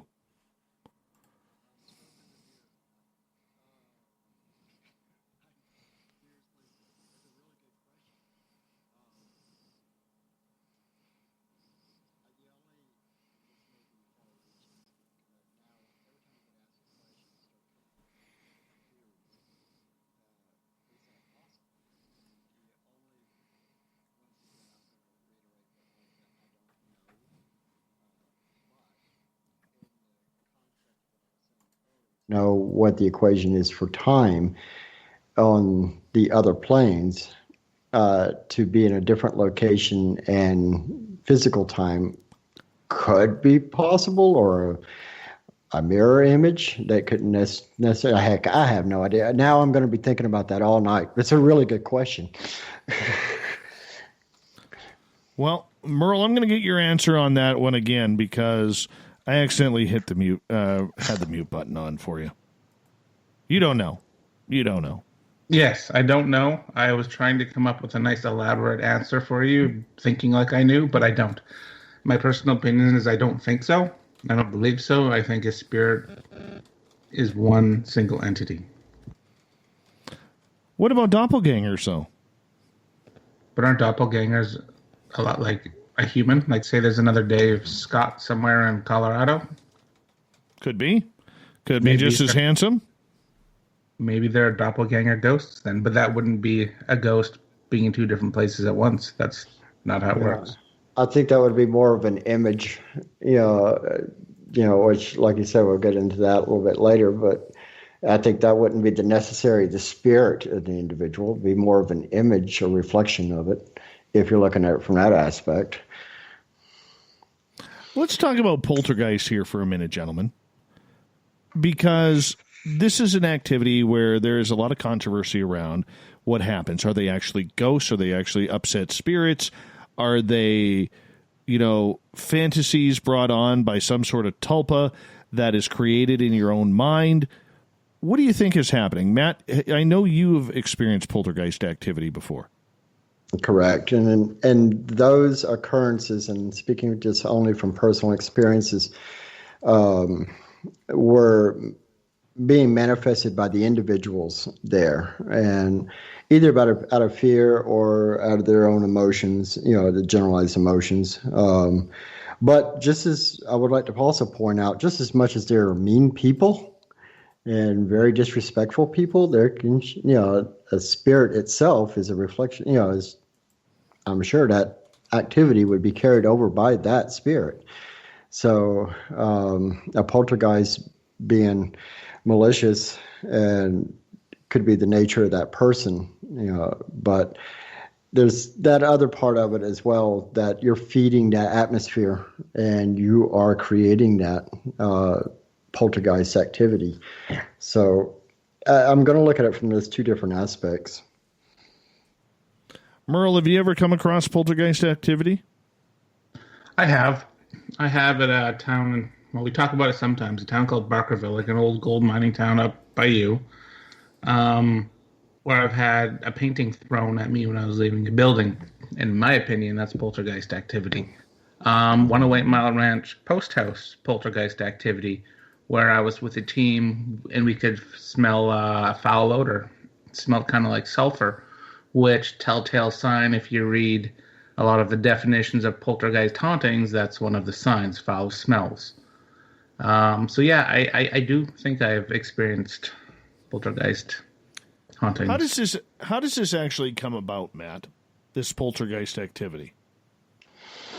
Well, if you're looking at it, and this is my personal view, if you're looking at it from going back what I said about negative atmosphere, let's say like it's a family and you've got a situation where people are at odds in the home,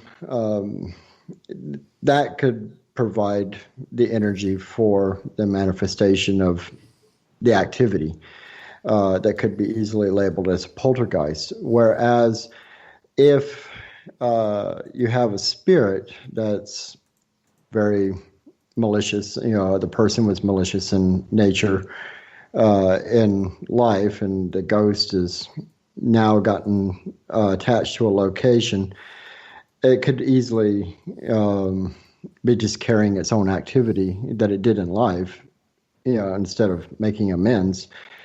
So it could be in the nature of the individual spirit, or it could be negative energy developed by either a group of people or an individual, like the one I encountered in the past was an individual that was actually causing the activity. But when you go on an investigation with a team and you have a team that's at odds with each other, once again, that could manifest this negative energy. And just like a battery drain, you're providing energy from that communication, that manifestation. So that could be an enhancer of that.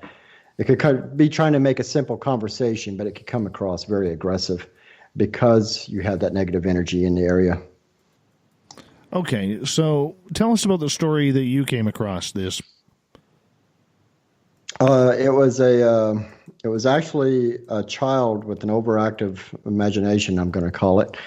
They had all these different activities where the children were being scared, something coming out of the closet.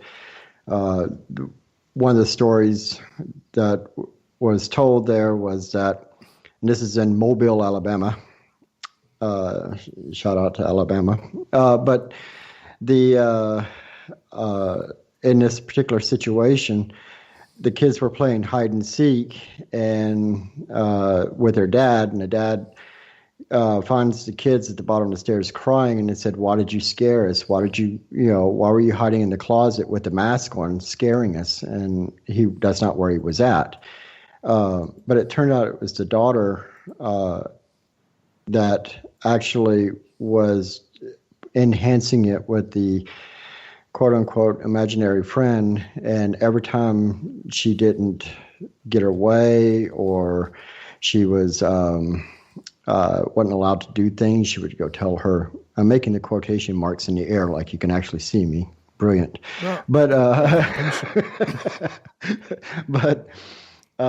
she would talk to her imaginary friend, which she's projecting energy, and that energy would over time manifest all these negative feelings. So you can imagine if one person is doing it and you have a whole team doing it, a whole group of people or whole family that could be manifesting this negative energy, could very easily manifest into a single form, which could be labeled as a poltergeist.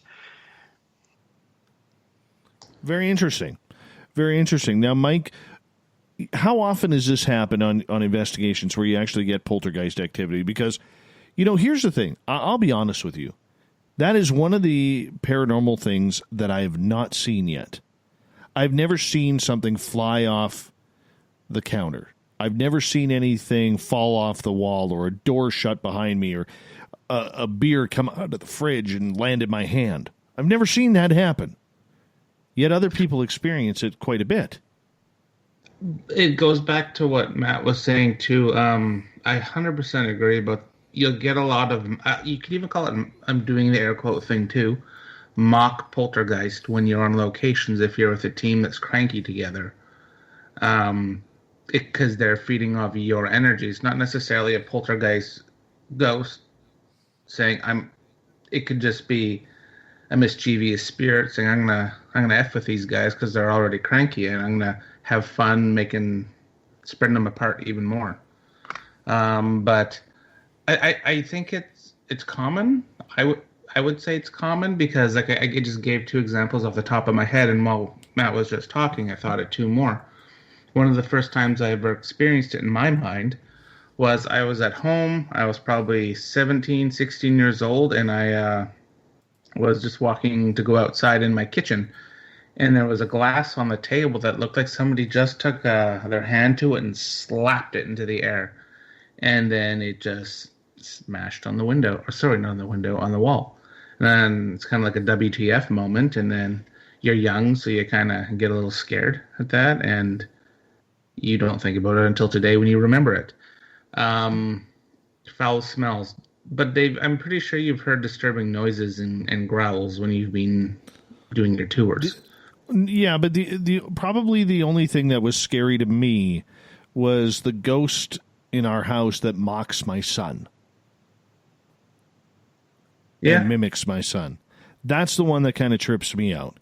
Like when all of a sudden I hear my son, laughing or giggling or something, and he's not home. That's a little weird. It's only happened twice. But that was 2 times too many. I'm not going to lie. It was 2 times too many. Well, they say the demons appear as a child before they start to possess you, Dave. Well, that's nice. That's nice. I'm just bugging you. But, I mean, what do you do? What do you do? Greco has a good question here to follow up on this conversation. He's asking, if there's good ghosts, why are there not good poltergeists? Merle. I don't think all poltergeists are bad, because the word poltergeist is actually 2 German words, poltern and geist. I can't say it with a cool accent, but it means noisy ghost. So it could be a child spirit trying to screw with you, wanting to get your attention, being playful. Or on the other hand, it could be malicious. I think it all depends on what cards have been dealt with you and what type of poltergeist haunting you have on your hands. I think a lot of people don't really complain about happy poltergeists because sometimes they like just to talk about it, or this is my friend that lives with me, so to speak, right? Because there's a lot of investigations I've gone on, like there's one I'm dealing with now. She has a lot of what you would deem as poltergeist activity in her house. Noises, smells, objects being moved, interference with electronic devices, being physically she's not attacked, but she's hugged. She's caressed, but not caressed like in a family sort of way. She doesn't want anything done with that. But if it was malicious, she would probably say, "Get that effing thing out of my house right now." So I think there are playful ones as well. Matt, what's your thoughts? I agree, and the same concept, but I'm a practical joker, and I love doing practical jokes. But some people could find that very annoying, and a lot of practical jokers are not very well liked. But I do it in fun, and so it's a perception type thing where you can. I'm having fun at the expense of others, but it could be, an activity based off of fear can immediately be labeled as a poltergeist activity. So if you're looking at, we did an investigation. It's a well-known practical joker. Not once did they label it as a poltergeist, and it was by definition it would be classified as a poltergeist because of all the activity in the house, but they looked at it as humorous, and they just wanted the evidence that they weren't all going crazy. That's all they wanted.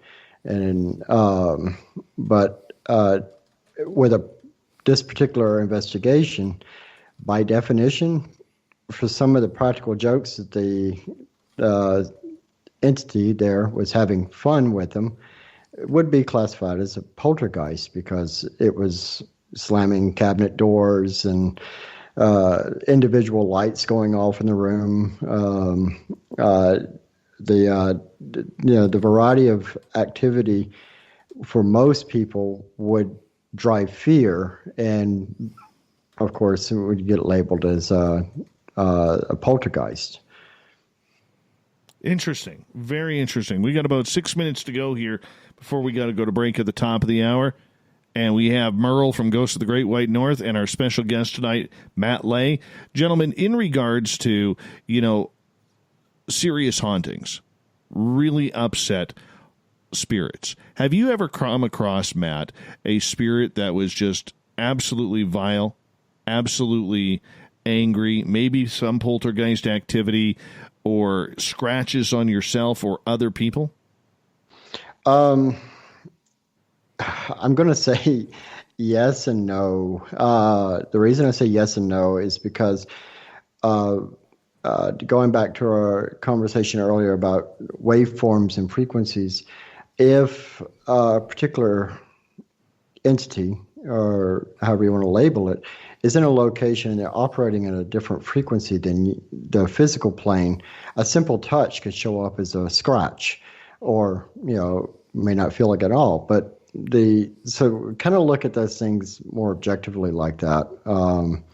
We don't immediately label it as evil, but we do look at it very seriously. But we want to look at, that's when we start looking at the different timing on the EVPs. We pay attention to how the air feels, going back to the smells, the other labels that could kind of drive you toward a malicious act versus a simple form of communication that's being misunderstood.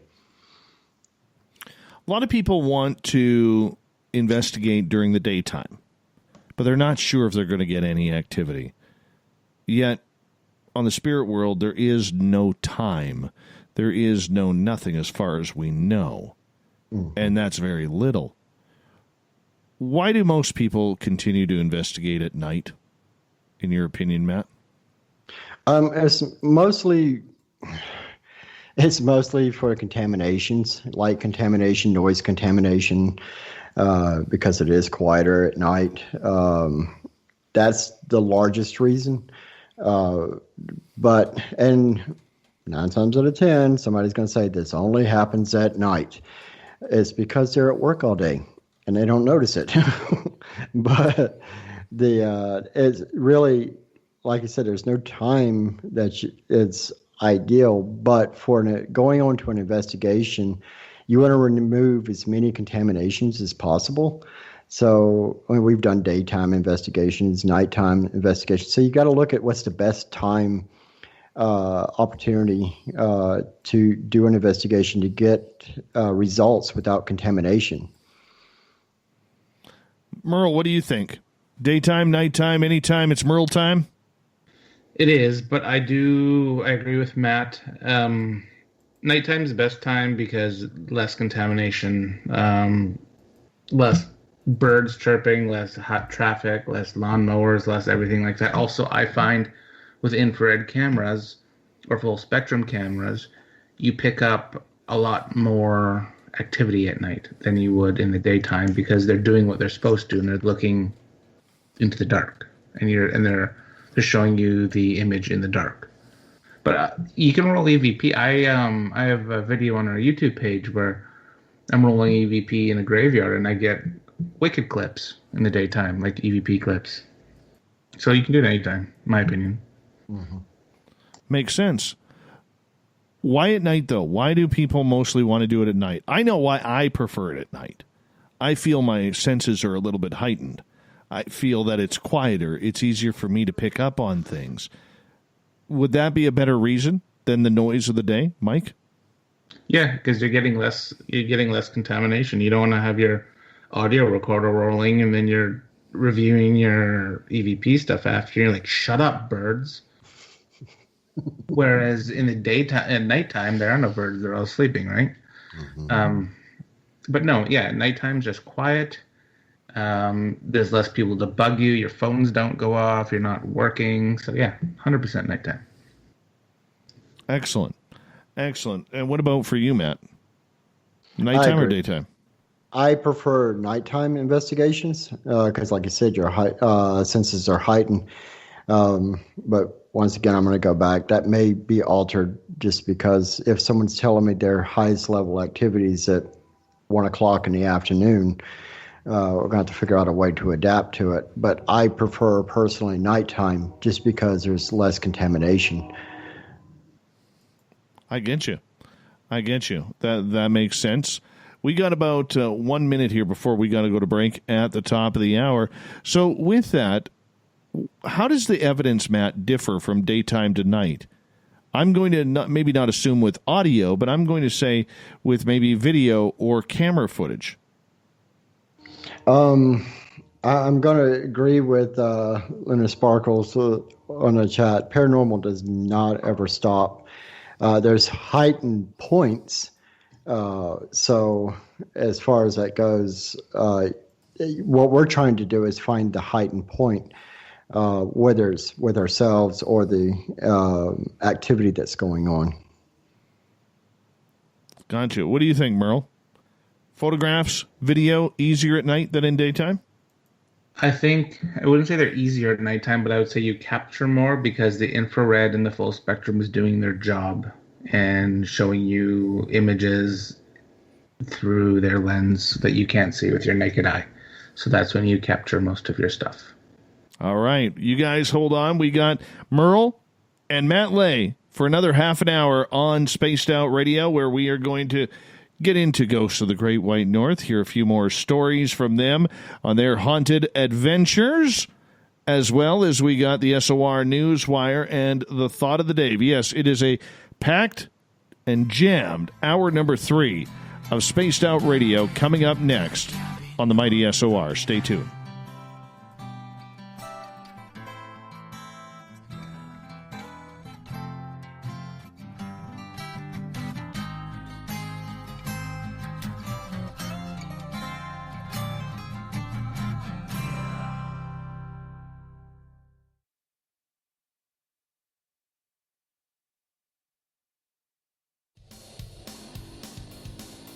We all know on Spaced Out Radio we love a good beard and mustache, so why not take care of your facial hair with Mighty Moose Beard Oil?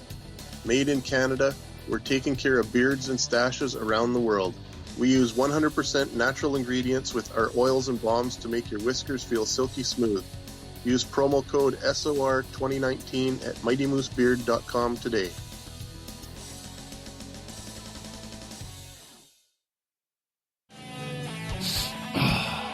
I'm feeling a little spicy tonight. What to do? Why not get Bumblefuck? 4 million Scoville units of pure hard rock. Bumblefoot hot sauces come in 3 flavors. The burning Bumble. Tone it down a bit with Bumblicious and throw the sauce on everything. Spice it up. Bumble me, baby. Bumblefoot hot sauce. Get it today at kajans.com. Hi there, this is the paranormal lawyer Michael W. Hall. I'd like to invite you to listen in each Sunday night where we're going to open up your eyes to everything strange and paranormal. I will be hosting some great guests with topics that affect us all, such as UFOs, ghosts, and everything paranormal. Let's learn together on Spaced Out Radio Sunday with myself, Michael W. Hall, the paranormal lawyer at spacedoutradio.com. Hey, space travelers, this is John Resig, founder of the Chive and Chive Charities. If you know anything about our website, you know we like to do things a little differently. We're not some faceless organization collecting money for a nebulous cause. Our donor dollars go directly toward life-improving items. Then we give those items directly to an underdog who needs it most. To become a donor with Spaced Out Radio's official charity, Chive Charities, just go to chivecharities.org/donate. For the price of 1 cup of coffee a month, you can become an SOR Space Traveler. The Space Travelers Club is a place where you can interact with other listeners, either live during the show or on our great forum. We want your stories, pictures, comments, and ideas. You'll get live video streams, exclusive content, and be a part of our newsletter. Stay in touch with everything SOR. The Space Travelers Club is just $5 a month at spacedoutradio.com. The party is always on at the Moose Vancouver. The Moose Vancouver is where you want to be when visiting Canada's West Coast. Open until 2 a.m. nightly, the Moose cranks up the rock while serving some of the best rated food in the city. The menu starts at $6.95. Why party anywhere else in Vancouver when the Moose is right there? Get your horns up and rock with the Moose, the official party bar of Spaced Out Radio. Looking for creative ways to get your company out in the public? How about advertising on Spaced Out Radio? Our sales department is waiting to hear from you, and we can work around any budget. From commercial spots to banners to special promotions, there are many opportunities to get your name and product out to our SOR listeners. For a price guide and more information, please contact us at sales@spacedoutradio.com.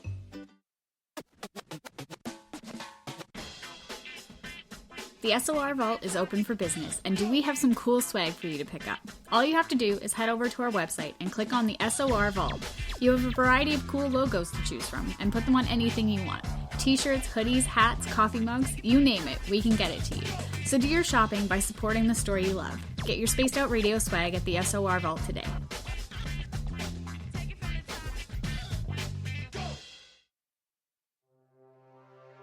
We are scouring the world for the most intriguing stories of your day. Take the time to read up on the SOR Newswire, where our team, led by Captain Shirk, will deliver to you some of the best paranormal and supernatural news, along with some stories that will blow your mind from the weird to the wacky. It's the news outside the news that piques interest, and that's what we're looking to deliver to you. The SOR Newswire, only at spacedoutradio.com. Hey everyone, I'm John Edwards. And I'm Stacey Edwards. Together we're taking over Saturday nights on Spaced Out Radio, where we're going to bring our own experiences of the paranormal and talk to the best people we can find to help bring you answers to your strange tales. We're here to entertain your need for weekend woo! So tune us in at spacedoutradio.com starting at 9:06 Pacific, 12:06 a.m. Eastern, where we can all get a little spooky together. Spaced Out Saturday nights right here at spacedoutradio.com. Hello, space travelers. It's me again, Carl. Don't forget to join the Space Travelers Club for just $5 a month. And follow Spaced Out Radio on Twitter at Spaced Out Radio. Our Instagram, Dave Scott SOR. Our Facebook page is Spaced Out Radio Show. Our archives are free at youtube.com/Spaced Out Radio. Come woo it up with Spaced Out Radio today. Bye! So, you love talk radio? Then you'll love TalkStreamLive.com. TalkStream Live is always on, 24/7, with the best streaming talk shows. Find your favorite talkers and discover some new ones. It's free, readily available online or on mobile with any smartphone or tablet. Finding your favorite talk shows all in one place has gotten a whole lot easier. Just go to TalkStreamLive.com. Be sure to download the free apps from Google Play or the iTunes App Store. Hello everyone, this is Ryan Stacy from the Experiencer Support Association, otherwise known as TESSA. We're glad to team up with Spaced Out Radio to help investigate your experiences on the SOR Sightlines Report. Together, we'll investigate the strange sightings and occurrences you've had. We're looking for answers just like you. So fill out a Sightlines report on the Spaced Out Radio website and let's figure out what's going on together. Hello, this is your guitar man, Ron Bumblefoot Thal, and I have to tell you, I love the response I get for Little Brother is Watching from Spaced Out Radio fans. It's amazing how music can inspire and make people think deeper about what's going on in the supernatural world. You can head over to my website, bumblefoot.com, to check out my music, my guitar workshops, my touring, even check out some of the hot sauces that I'm working on. And make sure you keep on listening, because with Spaced Out Radio, you know Little Brother is watching. We're adding to the entertainment online for Spaced Out Radio. I'm Amber Beckrud, and I want to invite you to subscribe to our YouTube channel and check out Cryptid Tales, where I will take you on a journey into some of the strangest legends and lore from around the world, relaying the stories to you of the strange creatures and experiences that people have had throughout time. You can find Cryptid Tales at youtube.com/Spaced Out Radio. And while you're there, don't forget to check out our free archives and leave a comment. See you there. Would you like to connect with us? Head to spacedoutradio.com for all your latest show info. Now, back to Dave Scott and SOR. We're underway in the third and final hour of Spaced Out Radio tonight. I am your host, Dave Scott. Appreciate you all tuning on in as we welcome back everyone listening in on our terrestrial affiliates across North America and on the digital side on Revolution Radio and TalkStream Live. Remember, you can check out all of our archives for free by going to youtube.com/Spaced Out Radio. Just do me the favor, hit that subscribe button. The Desert Clam has set the password for tonight in the SOR Space Travelers Club. It is Gallianthropy. Gallianthropy is your password. Use it wisely, space travelers, as the Clam sets the password each and every night right here on Spaced Out Radio. Our website, spacedoutradio.com. We got a lot of cool things on there, a plethora, as they say. You can rock out to Bumblefoot. You can read up on Captain Shirk's SOR Newswire and much more. Follow us on Twitter at Spaced Out Radio for the show and my personal handle at Dave Scott SOR. For the final time tonight, we introduce Ghosts of the Great White North. Yes, every month we're joined by Merle, paranormal investigator out of Vancouver, British Columbia with Haunted Crew of Canada, as well as tonight our special guest, Matt Lay, author, great beard wearer, as well as a great paranormal person of knowledge, for sure. Gentlemen, thank you so much for joining us. Really appreciate that. Thank you. Oh, yeah. Thank you. Anytime, Merle. Anytime. Gentlemen, we're going to start off with a question from Greco here on Twitter at hashtag Spaced Out Radio. Why aren't ghosts seen as often in the daytime? He says, I read somewhere it has to do with how the human brain works. What's your thoughts on that, Merle? I think it comes back to the like what I was talking about the last hour about the infrared or the full spectrum, because our eyes naturally can't see that. So that's where it aids our chances of capturing the spirit. The daytime, I don't think it's because of our mind. I think it's because, I don't know. I'm trying to answer a question I don't know again. So I don't know. All right. How about for you, Matt? I'm going to say that we have, my first thought was that during the daytime, we have a lot more distractions. And if it being the mind concept, we're dividing our attention. It's kind of like being in a crowded room and everybody's talking and you're trying to focus on one person. you have multiple distractions, so you can't. Whereas at night, you're focusing all your attention for one particular purpose. So that would be my answer that at first comes to mind, and that's just my personal opinion. I got you. All right, let's get to some stories here, guys, because it's always very, very intriguing when we are able to share your experiences with the audience here as well. Now, Merle, you've investigated in a number of locations in Canada and the United States, and, there's always those stories that kind of stick out in your head. Have you ever had one that just got a little too personal with you? I'm just thinking. No. Personal as in, I've never had any of my dead family speak to me when I've secretly asked for them to, when I've been on investigations, when I thought that they were around me. So nothing personal to those aspects, but I've gone on investigations. Like, there's a location close to where I live. I'm not going to say what the location is. It's a really bad spot where people used to dump bodies and that. And, a killer did back in the day. And, that stuck out for me because I think that was one of the few times. This was one of my first investigations with in a team setting, and I felt so sad and upset that I was investigating there that I felt guilty, and I felt that guilt for 2 weeks. And whenever I think about that investigation, I think I'm we shouldn't have done that because it's disrespectful. I'll probably never do something like that again. It was just the site. It was horrible. That sticks out to me. It even flusters me a little bit when I talk about it. How about for you, Matt? Tell us a story about where you've been flustered in an investigation. Most of the times I was flustered were due to outside energy, I would call it, or you thought you was on an investigation that was secure in a location, but it turns out somebody else decided to show up and contaminate the area. To me, I found that very frustrating.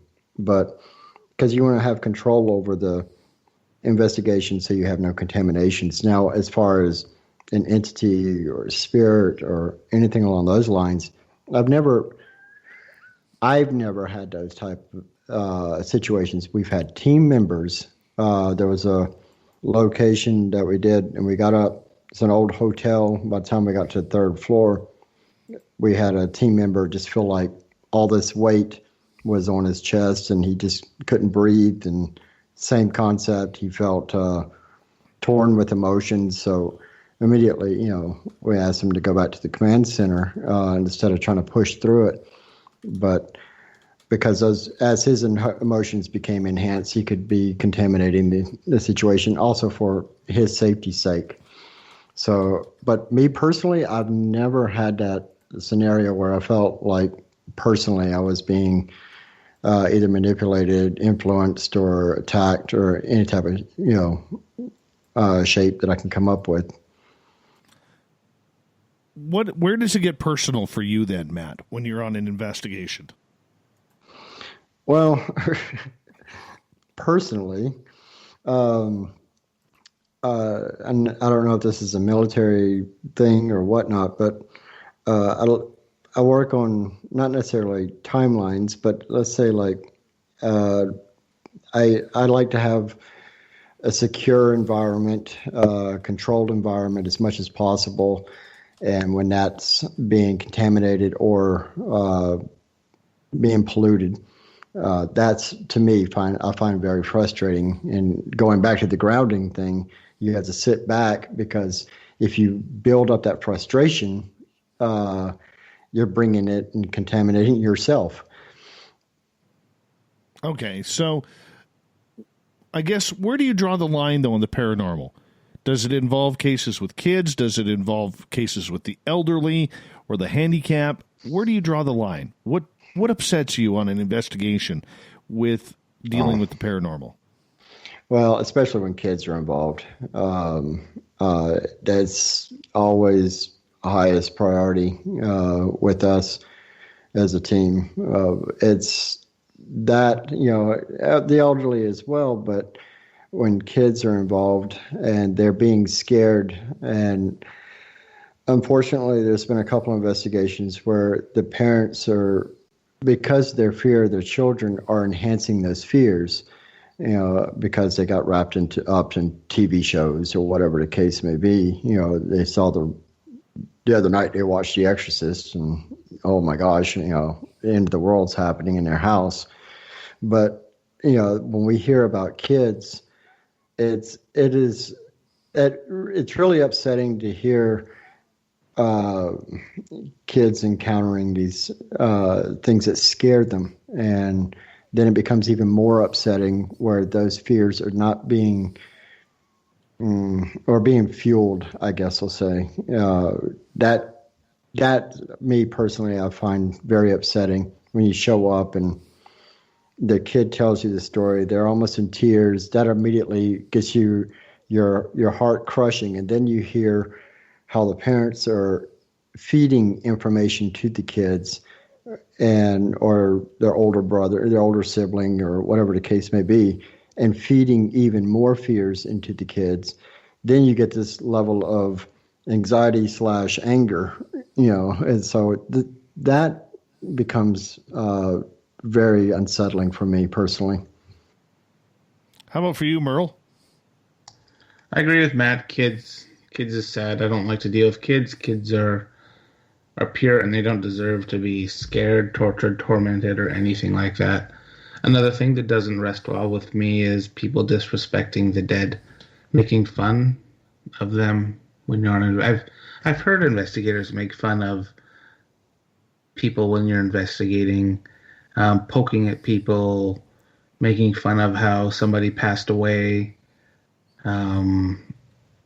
especially ghosts that may have, or people that may have committed suicide, making offhand comments about them trying to get a reaction for the investigation. That type of stuff doesn't sit well with me either. Those are the two things that are big no-nos. Yeah, it kind of. That's very cool.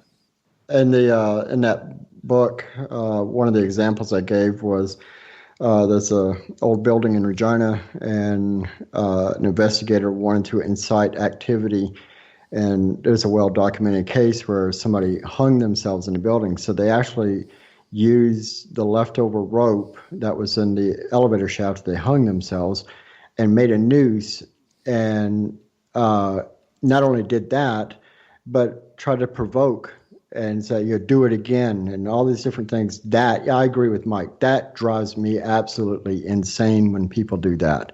That's just being disrespectful, and I'm all about trigger items, but that's ugly. And that's the uglier side of the paranormal. Mm-hmm. That is something that is, it's not the pretty side. It's not the fun side. It's the competitive side. Why is the paranormal, in your opinion, Matt, so competitive? Is there a purpose for it being competitive? Well, I'm going to say most of the people that are being competitive have watched way too many TV shows and think they're going to be the next blank superstar and on TV, and they think they're using these shows to be a guidebook. And they honestly, and this, I'm using a quote of one of these competitive teams, as I'm going to be the next superstar on TV, quote unquote. And that's not why we're here. So I'm assuming, that's why they're being so competitive. They want to be the one up on everybody else, because that's going to give them the attention to be the next blank person. I'm not going to say their names. I'm not going to give them credit. No, and I can see that, but people hoarding evidence, people hoarding, locations, people hoarding any type of experience that is out there, and I can understand the blend and the want to try and make a living off of that or get a television show. I get that. I may not agree with it, but I get it. All right. But when it comes to trying to solve the mystery, this is part of the problem I know I have with the paranormal and why we don't actually talk about it a lot on this show, even though we should talk more about it, is the fact that it just seems like we're not trying to solve anything. We're not trying to solve the mystery of, are ghosts real? We're not trying to solve the mystery, is there life after death? Because death affects everybody on this planet, each and every one of us. Unfortunately, we're all on a timeline. And I hate saying that because it builds my anxiety, and I can't stand that. But the point that I'm getting at is, look, I understand there's thrill seekers. I understand there's weekend warriors, and there's people out there who are just doing it for themselves. But when it comes to hoarding evidence, when it comes to faking evidence and going along anything that's a little bit crooked and wry, I just don't see the reason how we're ever going to solve anything in this field when there's so many great questions that need to be solved, Matt. Mm-hmm. I agree, but at this point in time, it's a lot of it's still theory. And so to come up with a solution, a lot of the theories have to be proven. So we're searching for the answers. And unfortunately, like you said, some teams are being way more discreet. And the only way we're going to get more information is by sharing it, because I can reach a conclusion on a piece of evidence, and let's say like I share it with Mike, and he can reach a different conclusion, and then I share it with you, and you reach a different conclusion. But there's always that one piece that's common ground that we can build off of, and that's sharing the information is vital and important. But also, with the, I'm going back to what Mike said. I'm using the term client as very loosely, as I can't come up with another word. But the sharing the information with them as much as possible, sometimes they can actually fill in the gaps that you're missing, because you're saying that this is a voice and this came up, and all of a sudden they recognize the voice. Now you have a way to link that. So to go into the final answer, we're running into right now, everybody's got a different theory. Everybody's got, all these different teams have different theories, but we're not sharing these theories to come up with this, the final solution. Well, what is the solution? I agree, because Team A's theory is way better than Team B's theory, right? Mm-hmm. Yep. I'm kidding, but that's basically how it is in the field, which is stupid. We're all talking to the air. At the end of the day, we're all sitting in a dark room talking potentially just to air. So we should all come together collectively and share our evidence, learn off each other. Nobody's better. We all do the same sort of thing, in my opinion. Mm-hmm. And I just, there's some teams down here, no names, just like Matt. We're not giving names, right? Subtly flexing on other teams, saying that they have all of these things that they can do, but you can't do it. And we're like, okay. And I just think teams need to work together. And just to go off what Matt was saying too about with evidence, when you share it with a client, like the last investigation reveal I did for a client before COVID, we couldn't make out what a couple of our EVPs were saying. She started to tear up, and she's like, that's my son. That's my son. And then we kind of cleaned up the audio right in front of her a little bit, like the clips that we had, and she figured out what he was saying. And it was 100% her son. She, freaked out. And that's what makes the investigation and getting all the evidence and practice worth it. Mm-hmm. Should teams, before they form, have some kind of direction or conclusion on what they are trying to solve, Merle? Yeah. I think that they should have a mandate of what they're doing in the field and why they're doing it, for sure. I think that that'll make or break a team of being successful, or I don't. It's hard. I'm trying to explain it for you, but like in my head, on my team, our goal collectively when we assembled was to obtain evidence, share it with a client, and hopefully help them by solving the issue for them. That's how our team operates. How about for you, Matt? I agree. Like a mission statement, that you would establish. And unfortunately, speaking from past experiences, we had an idea what we wanted to do, whatnot, and we went in without this, and it was just sheer chaos. We developed it over time, but we're also a little bit adaptive because as you find information, and you may have this mission statement for 5 years that you want to accomplish, and let's say after 5 years of doing it, you're finding out you're having a change, and your point of view is changing, and you're developing. So you may alter that, and it's important that your whole team is aware and a part of that process, so everybody's in the like mindset. Okay, so as you're in that like mindset, so I got tongue twisted there. Are you looking to find out how life is after death? Because in the end, I think that's really the main question that needs to be answered. Well, we have all kinds of theories, but we don't have the answer. But once again, let's say as years go by, our theories are changing and developing, and so it's still a seeking process. It always is, isn't it? Mm. And the mystery continues, Merle, as to what we're actually trying to solve, if anything. It sure does. Mm-hmm. Gentlemen, we got about 90 seconds left with you tonight, and it's been a great show. It really has been a great show. And, once again, Ghost of the Great White North comes through big because Merle makes it happen. Merle does. Way to react to that, Merle. Way to react to that. I was trying to think of a pompous answer, but I couldn't. Your reaction time was fantastic on that. I was thinking. Yeah.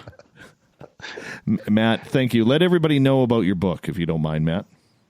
The book is available on mudutu.ca, mudutu.ca. You can get it there. It's just a Paranormal 101. It's a no frills, no sugarcoating book. I actually thought I was going to make more people angry than I did anything, but we've gotten pretty good reviews on the book for a change. Good.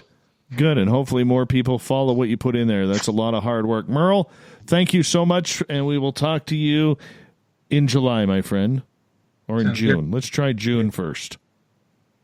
Sounds good. All right, Matt, thank you so much for hopping on in, and your lovely wife, Allison, for giving you a beard tug for us. We really do appreciate that, bud.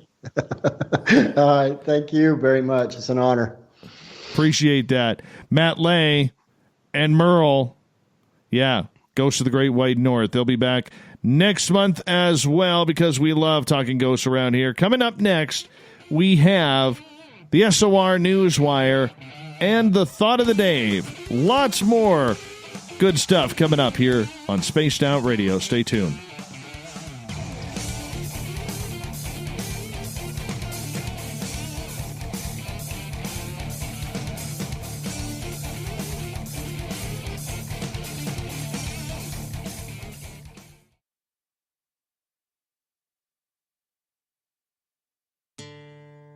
Hey, Spaced Out Radio fans! It's John Resig, founder of the Chive and Chive Charities. Our goal is to make the life of veterans, first responders, and those with rare medical conditions 10% happier. We do this by donating one grant item, ranging from dance to therapy programs to prosthetic limbs, to those who need it most. To contribute to Spaced Out Radio's official charity, head over to chivecharities.org and become a donor today. If you like it hot, real hot, then heat up your meals with Bumblefoot hot sauce. Get your Bumblefoot hot sauce today. The sauce, Bumblicious, and the 4 million Scoville unit Bumble. We're going in hot, real hot, coming out even hotter. Keep the milk nearby and tantalize your taste buds tonight. Bumblefoot hot sauce, available now at kajans.com. You wanted new SOR gear, and now you can have it. The SOR Vault is fully stocked with t-shirts, hats, hoodies, mugs, and everything in between, with great logos for you to choose from. So head on over to spacedoutradio.com, click on the SOR Vault, and go shopping. Pricing is quite affordable, and you can look good representing your favorite show. So go to our website and pick up your new SOR wear at the SOR Vault today.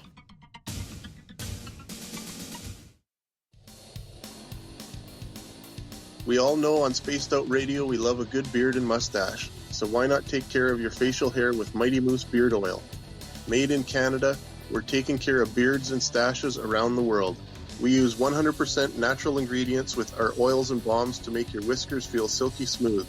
Use promo code SOR2019 at mightymoosebeard.com today.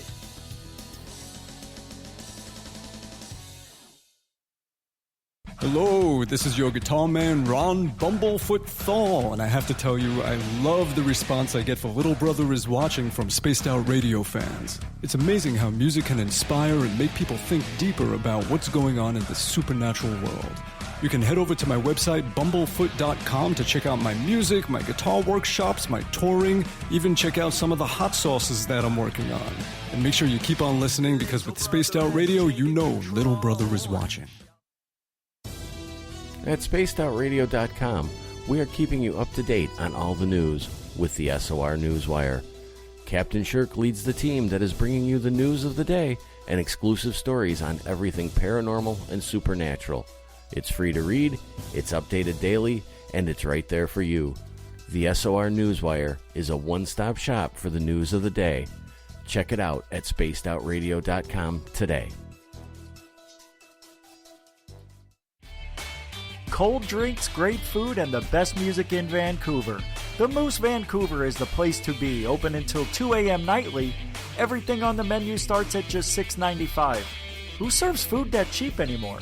At the Moose, you'll never know who you'll run into. Rock stars, actors, athletes. It's the place everyone wants to be. So join us at the Moose Vancouver, the official party bar of Spaced Out Radio. Are you looking for great advertising value for your company? Look no further than Spaced Out Radio. We have a multitude of places to get your name out there, including commercial ads during the show, special promotions, and banners on our website. Our audience is proven to support the companies that support our show. We can make your budget work for you. So for more information, please contact us at sales@spacedoutradio.com.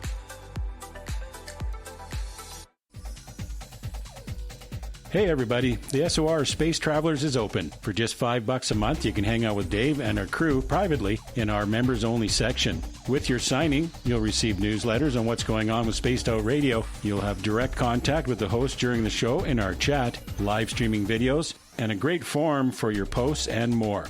Become a space traveler now at spacedoutradio.com.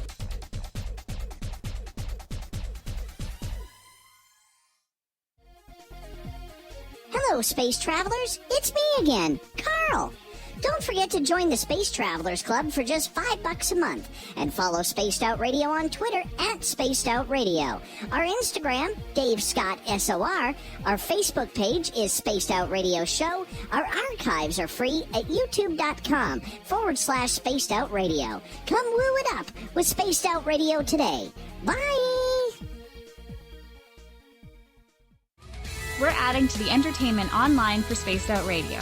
I'm Amber Beckrud, and I want to invite you to subscribe to our YouTube channel and check out Cryptid Tales, where I will take you on a journey into some of the strangest legends and lore from around the world. relaying the stories to you of the strange creatures and experiences that people have had throughout time. You can find Cryptid Tales at youtube.com/spacedoutradio. And while you're there, don't forget to check out our free archives and leave a comment. See you there. Need that weekend supernatural fix? Look no further than Spaced Out Saturday right here at spacedoutradio.com. I'm Stacey Edwards. And I'm John Edwards. Each Saturday night, Stacey and I are going to bring you the best in paranormal, cryptids, UFOs, you name it, and we're going there. It's all about the experience and to share the knowledge with all of you. So tune us in every Saturday night on Spaced Out Saturdays, starting at 9:06 p.m. Pacific, 12:06 a.m. Eastern, only at spacedoutradio.com. Hi there, this is the paranormal lawyer Michael W. Hall. I'd like to invite you to listen in each Sunday night where we're going to open up your eyes to everything strange and paranormal. I will be hosting some great guests with topics that affect us all, such as UFOs, ghosts, and everything paranormal. Let's learn together on Spaced Out Radio Sunday with myself, Michael W. Hall, the paranormal lawyer at spacedoutradio.com.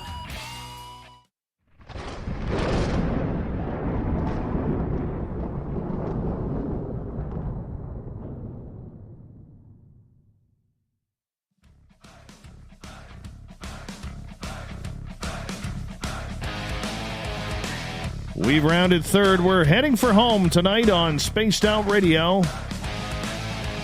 I am your host, Dave Scott, sitting in the captain's chair of SOR headquarters. Thank you so much for joining us. I got to tell you that if you have missed portions of this show or others, guess what? You can check out our free archives at youtube.com/Spaced Out Radio. Just do me the favor. Hit that subscribe button. Our website is spacedoutradio.com, where we have a plethora of features for you, including rocking out to Bumblefoot and reading up on Captain Shirk's SOR Newswire. Make sure you're following us on Twitter at Spaced Out Radio for the show, and my personal handle at Dave Scott SOR. Speaking of the news, let's kick things off right now.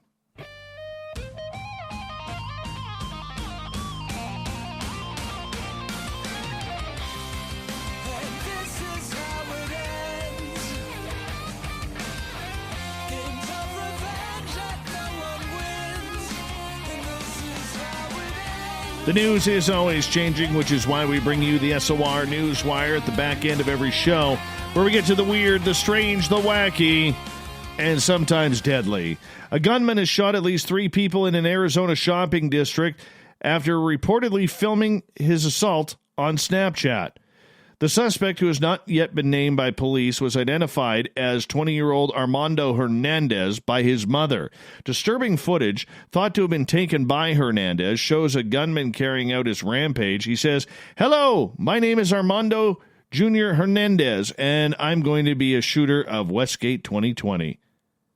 I guess you got to have some sick goals sometimes. Flashing his beer can, he then shows guns in the backseat of his car. He says, "Let's get this done." Oh, that's just freaky. Officer Tiffany Nagula did not confirm the identity of the shooter, but did say police are aware of the video circulating on social media. The suspect is said to have surrendered and is now in custody. One of those injured is in critical condition. 2 others were expected to survive following the shooting near a popular shopping and entertainment district west of Phoenix. None of the victims' names have been revealed. They don't need to be either. A former classmate of Hernandez described him as troubled and anti-government. Of course, here comes. Yeah, Senator Martin Quezada earlier tweeted, "I just witnessed an armed terrorist with an AR-15 shoot up Westgate. There are multiple victims." Glendale police later confirmed 3 people were injured when they were called. Senator Quezada says, "I saw him through my window after shots were fired. He was walking calmly and reloading his weapon." The Westgate Shopping Center, part of the complex that includes the arenas for the Cardinals and the Coyotes, was humming with activity after many of its stores and restaurants were closed for more than a month due to the outbreak. Police locked down the area and were methodically going through businesses to search for any additional victims or suspects.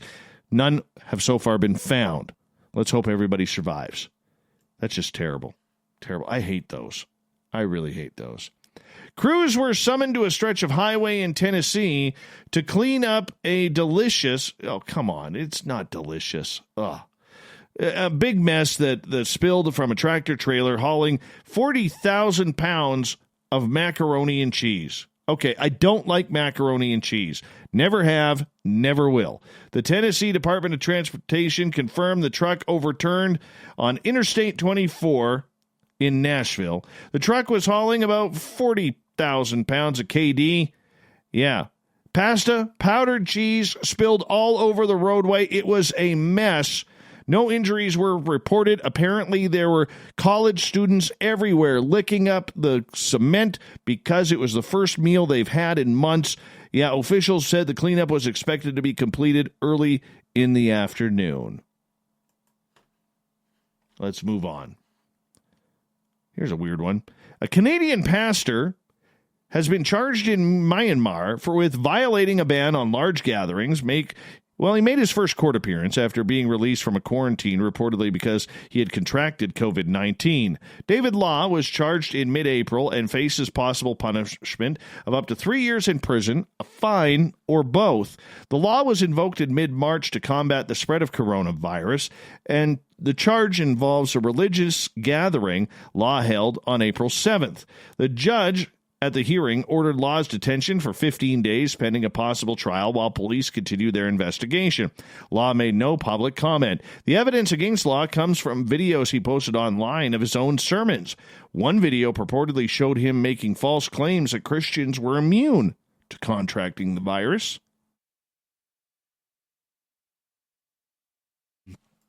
Oh, I mean, like, really? I don't get this. Law has publicized his globe-trotting evangelical activities widely on social media, such as Facebook and YouTube. Myanmar health authorities do not release the names of patients of COVID-19, but numerous reports in Myanmar literally have the media citing police and local officials saying Law tested positive for the virus and has been hospitalized. When he tested negative, he was discharged, then quarantined, in line with health regulations. The backlash against Law has extended to the country's Christian community that's made up of about 6% of the population after a photo circulated online of the country's Christian vice president, Henry Van Theo, meeting with Law early in February. Moving on. Green snow? Apparently. Definitely not yellow or brown. Satellite observations used to count nearly 1,700 patches where large blooms have turned snow to cover green. The team says the photosynthesizing organisms are an important sink for pulling carbon dioxide out of the atmosphere. Yeah, they also said that key actors in the cycling of nutrients in what was one of the most remote regions on Earth, these primary producers at the bottom of the food chain. If there are changes in the algae, which is causing the greenery in the snow, it's obvious that it has knock-on effects on the other parts of the food chain. Absolutely. Absolutely, it would. This is according to study leader Dr. Matt Davey from Cambridge University. And even though the numbers we're talking about are small on a global scale, on the Antarctic scale, they are substantially important. The ecologist who has since joined the Scottish Association of Marine Science has said that this is a very important discovery. Detecting green algae from space was a tricky task. Well, it's easy to spot the organism's discolorations while walking in the snow on the ground. From orbit, it becomes much harder to see and to tease out the bloom's signal against the highly reflective surface. No kidding. Why are they wasting satellite time on looking for green algae and snow? Antarctica or not? Why? This doesn't seem like a good reason to absolutely waste satellite money looking for algae. I don't know. Maybe it's just me. The microscopic algae, by the way, covered an area of almost 2 square kilometers. It means they're tying up roughly 500 tons of carbon a year. This is the equivalent to the amount of carbon that would be emitted by about 875,000 average petrol car journeys in the UK, the team calculates. These numbers are an underestimate because the Sentinel-2 system is only picking up green algae and missing the red and orange counterparts. Oh, that's nice. An issue that the satellite camera detectors spectral bands not being sensitive enough at the right wavelengths for these particular blooms. Interesting. On January 18th, 2000, a fireball lit up the morning sky over the Yukon in northern British Columbia. Loud bangs shook the area and dust clouds wafted in the upper atmosphere. The culprit? A 5-meter rock that entered Earth's atmosphere.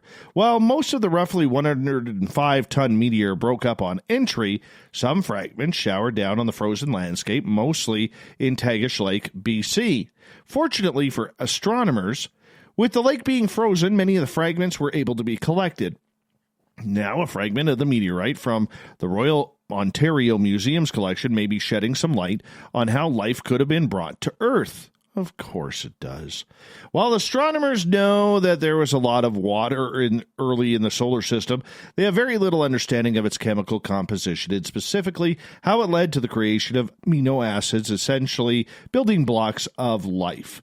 A new study published in the journal Proceedings of the National Academy of Sciences suggests the meteorite was sodium-rich with high pH conditions and potentially ideal environment for the formation of these amino acids. If the early solar system contained similar compositions, it may have helped trigger the development of microbial life on Earth. Researchers from the Royal Ontario Museum in Toronto and McMaster University in Hamilton use an instrument that can image atoms in 3D. Usually, using the atom tomography method, scientists were able to peer into the tiny raspberry-like grains of magnetite called framboids. If you haven't heard of framboids, well, this is the first time you have, like many of us, inside Tagish Lake meteorite. Anyways, they were able to see right down to the atoms. It was a weird rock. Studying meteorites is the best way we have to understanding the formation of our early solar system and life itself. That's because anything deposited on Earth would have succumbed to these things, such as weathering from water and geological activity, erasing the earliest history of our planet's formation. That's why Tagish Lake's meteorite, believed to have come from a larger asteroid, is considered to be such a gold mine of information. Continuing on here. Locusts descended upon East Africa in January. Next month, a swarm blanketed a huge Kenyan lakeshore, transforming the ground into buzzing yellow fields. Now in May, the locust outbreak not even close to being over. The Food and Agricultural Organization of the United Nations called the pestilence situation extremely alarming in East Africa, where it's an unprecedented threat to food insecurity of lives. It's daunting to find and quell swarms of desert locusts, a voracious grasshopper species whose swarms can devour more food per day than 35,000 people, as the insects naturally inhabit remote regions over 6 million square miles in size. But locust experts are improving the ways to predict where the swarms will go. To warn people of approaching outbreaks and to potentially spray the bugs with insecticides, locust experts, however, know that they will ultimately subdue surges of the forest-denuding animals. It's not a quick solution, nor one with a certain date, explained Ho-Jun Song, an entomologist at Texas A&M University. Quelling desert locusts requires a potential concoction of the right environmental conditions combined with a robust human effort to control the insects, though certainly not an effort to completely wipe them out. It's not that we want to kill them off, said Song. They're part of the world. But we can help the end of the extreme, if not biblical, outbreaks. Well, that's kind of cool. Always comes down to the biblical outbreaks. Why not? Moving on. Captain Tom Moore, the war veteran who raised almost $40 million for the United Kingdom's National Health Service by taking laps of his backyard, is now to receive a knighthood after a special nomination from Prime Minister Boris Johnson. The World War II veteran, who celebrated his 100th birthday in April, raised a record amount for the NHS in its battle against coronavirus by walking around his garden in Bedfordshire. Moore, who rose to the rank of captain during his military career, was recently promoted to honorary colonel in recognition for his efforts. Johnson personally recommended to Queen Elizabeth that Moore should be exceptionally honored, according to a Downing Street press release. Colonel Tom's fantastic fundraising broke records, inspired the whole country, and provided us with a beacon of light through the fog of coronavirus, Prime Minister Johnson said. On behalf of everyone who has been moved by his incredible story, I wanted to say a huge thank you. He's a true national treasure. The Queen has approved the honor, which will be formally announced next Wednesday. The UK has been hit hard by coronavirus with a number of death toll of more than 35,000, the highest number outside of the US and largest in Europe, according to Johns Hopkins University. The country's government is also set to give further details on plans on how frontline heroes who have been working to help the nation during the pandemic will be honored in the coming months and how the public will be able to play their part. And finally tonight, a California man is seeking to raise money for an animal shelter by holding a wedding ceremony to marry his cat. Scott Perry apparently has never heard of online dating. It's a good way to meet someone. He said he adopted his cat Olivia from Los Angeles Best Friends Animal Sanctuary in 2015, and she has since become his constant companion. Perry said that past couple of months of COVID-19 quarantine inspired him to plan a wedding to his pet, complete with a Zola page and a registry that's actually just a fundraiser for the Best Friends Animal Sanctuary. Perry said the wedding will be live streamed Saturday on his Instagram page. He hopes to raise $5,000 for the shelter. Good cause. You might want to stay away from marrying a pet, though. That's just my thoughts on that. Kind of gross.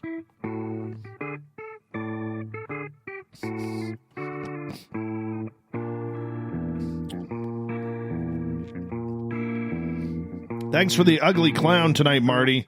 That's scary. Thought of the Day happens every night at this time, where we ask a question on our Facebook and Twitter pages, then read your responses on the air because we love the audience participation around here. So today's Thought of the Day is this. What's something funny you've learned about yourself or others during this lockdown? Marty always posts an ugly clown like tonight, most of the time, at hashtag Spaced Out Radio during the show. He says that I enjoy the company of my dog much more than I've ever enjoyed the company of most humans. Truth. Nathan, the more I am locked down, the more creative I get and make the coolest things. I come from art.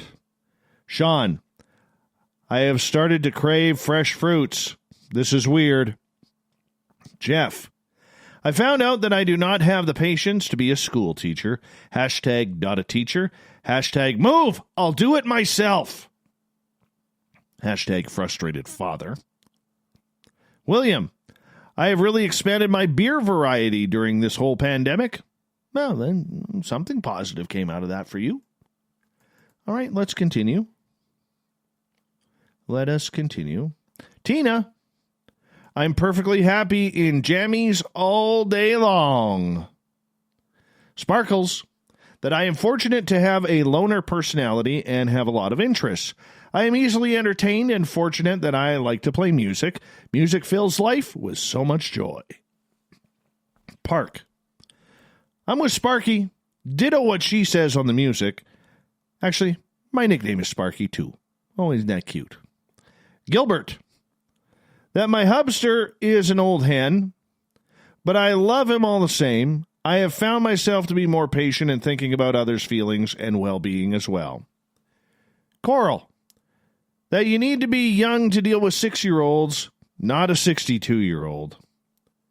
Tim, I found out that I am really boring. Anne, I have a lot of angry, self-absorbed friends and family. Don't we all? Oh, don't we all? Harlan, that's why we're all grounded from being bad humans. Oh, that could be possible. Could be possible. That makes sense. Science Bob, I like not shaving, wearing pajamas all day, talking to my strange friend in British Columbia, Who could that be? And working on hard problems that no one cares about but me. That's a great day. Great day, Science Bob. Joe, I found out that one pound bag of rice has 22.356 grains of rice. And the other bag has 22,356 grains of rice. And the other bag has 22,862 grains of rice. I guess I have learned that I have an eye for detail. Kevin gets the final word. Parents with school-age children do not like their children anymore. Oh, I love my son being home. I do. I kind of like it. He's been fun. He's a good kid. Now, if he'd stop eating my pistachios, that would be much better. But he always steals my pistachios. What have I learned about myself during this pandemic? That I apparently did not know how to trim my beard. That I miss hockey more than I thought I would. Go figure, being Canadian.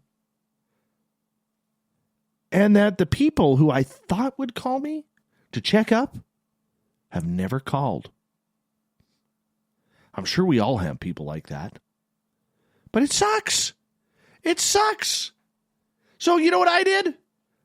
I didn't call them either. Screw them. Not checking up on me, I'm not checking up on you. This includes my one sister. I don't even know what the heck she's doing. But that's all right. I love her anyways. I really do. I really do. Hey, thanks for everybody taking part in today's Thought of the Day on Twitter and Facebook. We're going to do it all again tomorrow, so check it on out. And thank you to Captain Shirk for a wonderful, wonderful time in a great SOR Newswire. You did fantastic today, Captain. And, of course, Merle from Haunted Crew of Canada goes to the Great White North, along with special guest Matt Lay. Great team tonight. Great information. Check it out on our YouTube channel, where we store all our archives for free. We got Mr. Ron Bumblefoot Thal rocking in the background with Little Brother is Watching. Bumblefoot is the official music of Spaced Out Radio, rocking us in and out of every single show. Get your horns up for the guitar god himself. Special thanks to everybody listening in at home, in your cars, at work, wherever you may be. Thanks to everybody participating in our chat rooms on YouTube, LGAB, Spreaker, Revolution Radio, the Space Travelers Club on our website, Facebook, and on Twitter at hashtag Spaced Out Radio with all the snarkers and snarkettes. Remember, this show is copyright by Spaced Out Radio and SOR Media Ventures Limited. Want to say a big thank you to all of you for taking the time out of your night to share your evening with us, because together, my friends, we own the night. Mr. Bumblefoot, we need a favor. We need you to take us home.